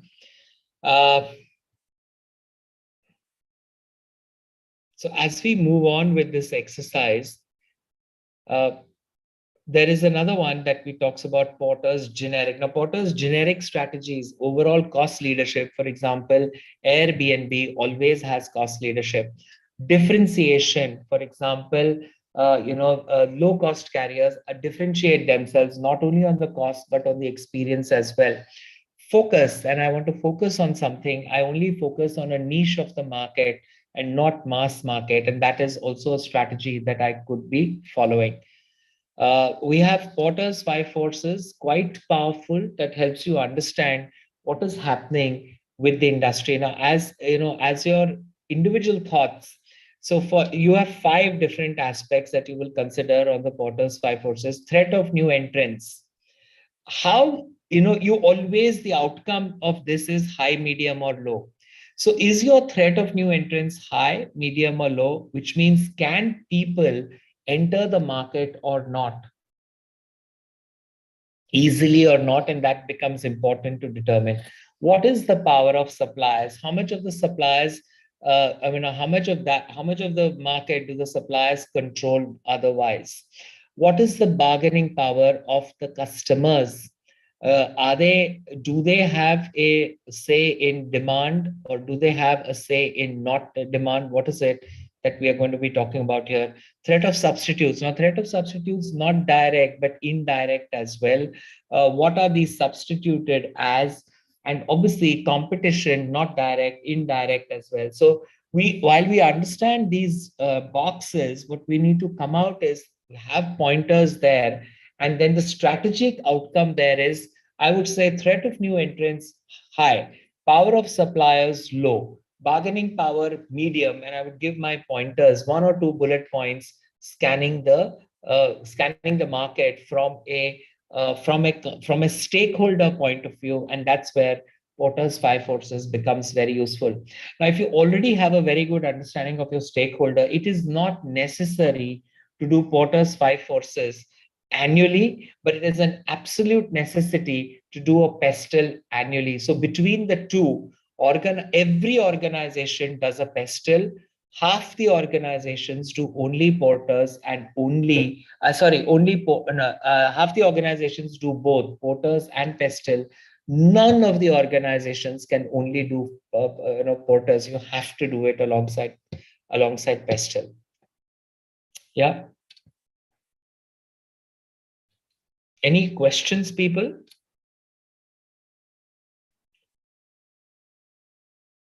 Now, decision-making levels, everybody should be making decisions, top, middle, as well as lower end of the market, lower end of the organization. What happens is, guys, in the event of us looking very busy, most organizations do what? The middle managers are spending time in doing junior level work and taking those decisions. Top management is taking decisions that the middle level management should be taking. So what gets suffered? Strategic decisions get suffered, strategy suffers, proactive approach suffers, and the organization is not moving forward. The organization is just meeting everyday tasks on a reactionary basis. So your task process, your KPIs or KRA should be very clear as to what are the decisions that you can take, what are the decisions that your middle management can take, and what are the decisions that your junior level management can take. And this can very nicely be implemented using the balanced scorecard approach. So that's your decision-making levels. No matter who does what decisions at what level, remember, all decisions are supporting the strategic goals, in short, also supporting the strategic plans, in short, also supporting the vision and mission of the organization.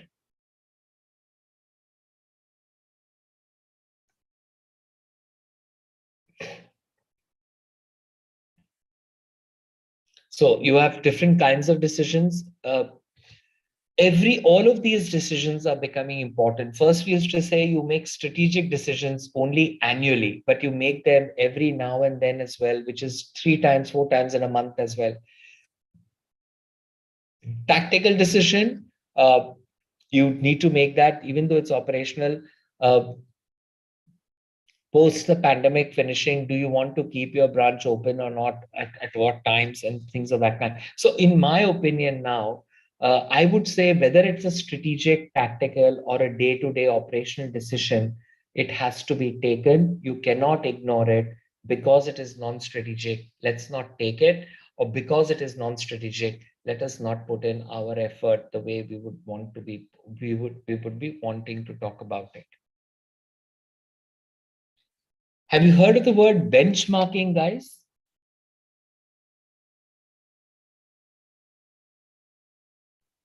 Yes, Professor. Okay. What is benchmarking?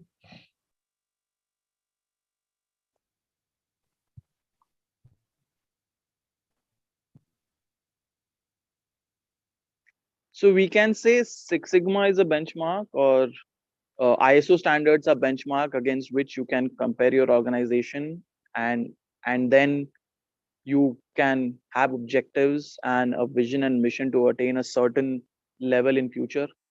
Yeah. So ISO is a benchmark. Six Sigma is a benchmark in the field of operational excellence and quality. Yeah. And yes, you need to have those standards or those benchmarks met.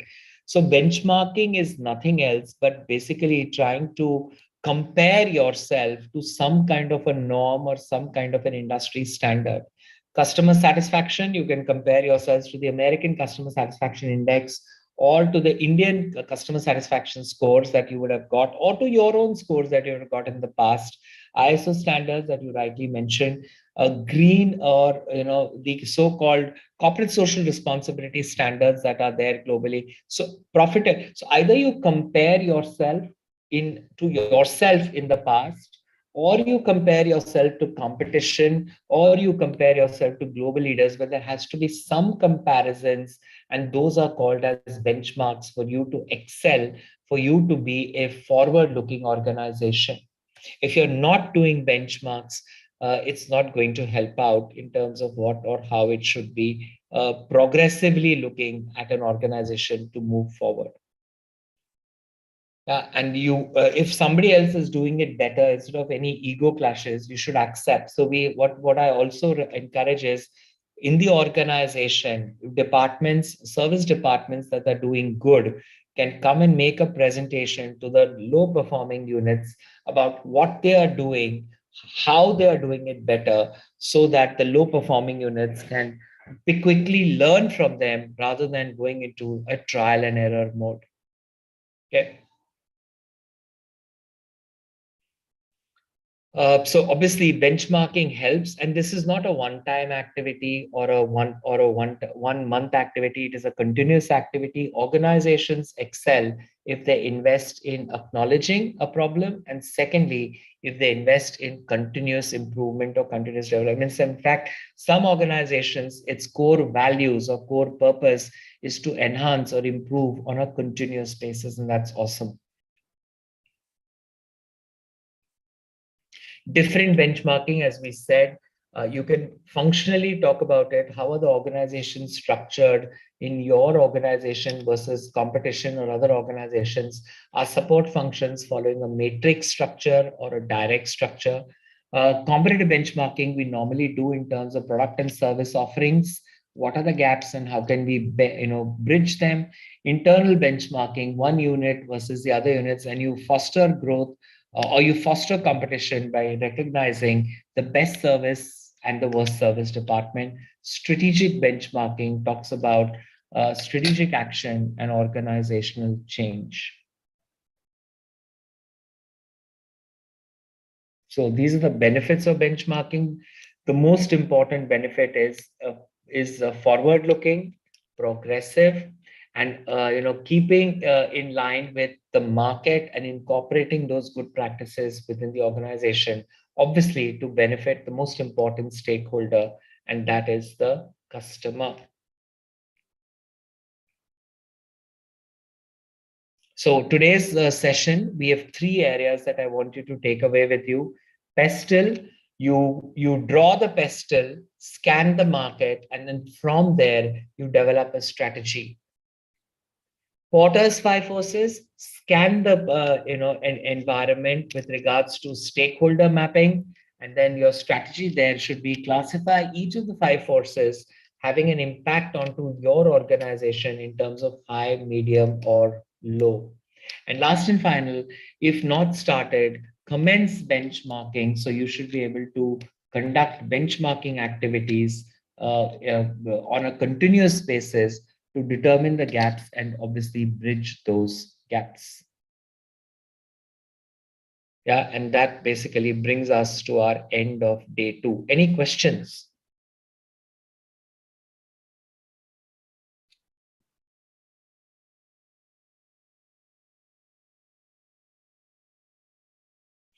You've asked for the Excel sheet. I will share it, and I will, what I would do is not just this one, but is it okay if I share it on the last class? Because we'll be doing some more exercises in class like this.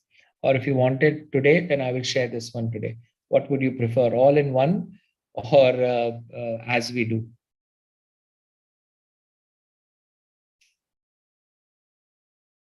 Good, yeah. So by the last session, you will have all together in one broad Excel sheet, and I will forward that so that you can use that as a reference. Any other questions, people? So how was it overall today, in short?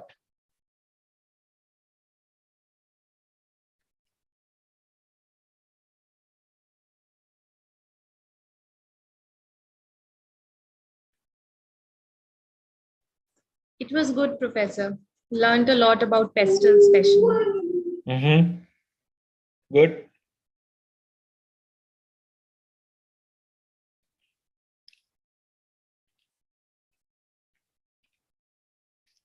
Any questions, any doubts before we close off?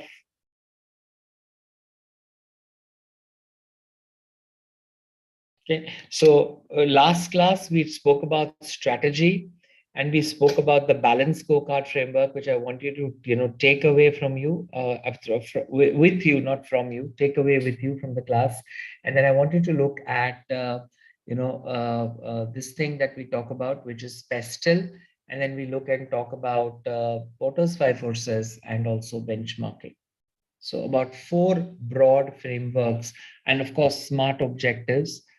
We have talked about these 5 broad frameworks that you want to look and talk about with regards to what should I say, with regards to strategic planning and strategic formulation. Yep. Good. So wonderful, guys. We'll again catch up. Yeah, it's a back-to-back date. So please get some rest and spend some time with your families. We'll see you tomorrow morning again with some more strategic management tools that we would like to cover as part of strategic planning and framework. Thank you very much. We see you tomorrow. Thank you, sir.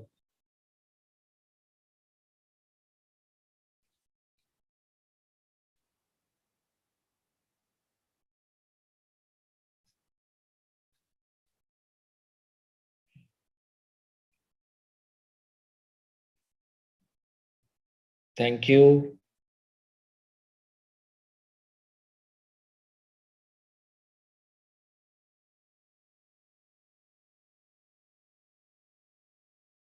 Thank you so much, Professor. So shall I end the meet now? Yes, yes. I was about, yeah, you can end the meeting.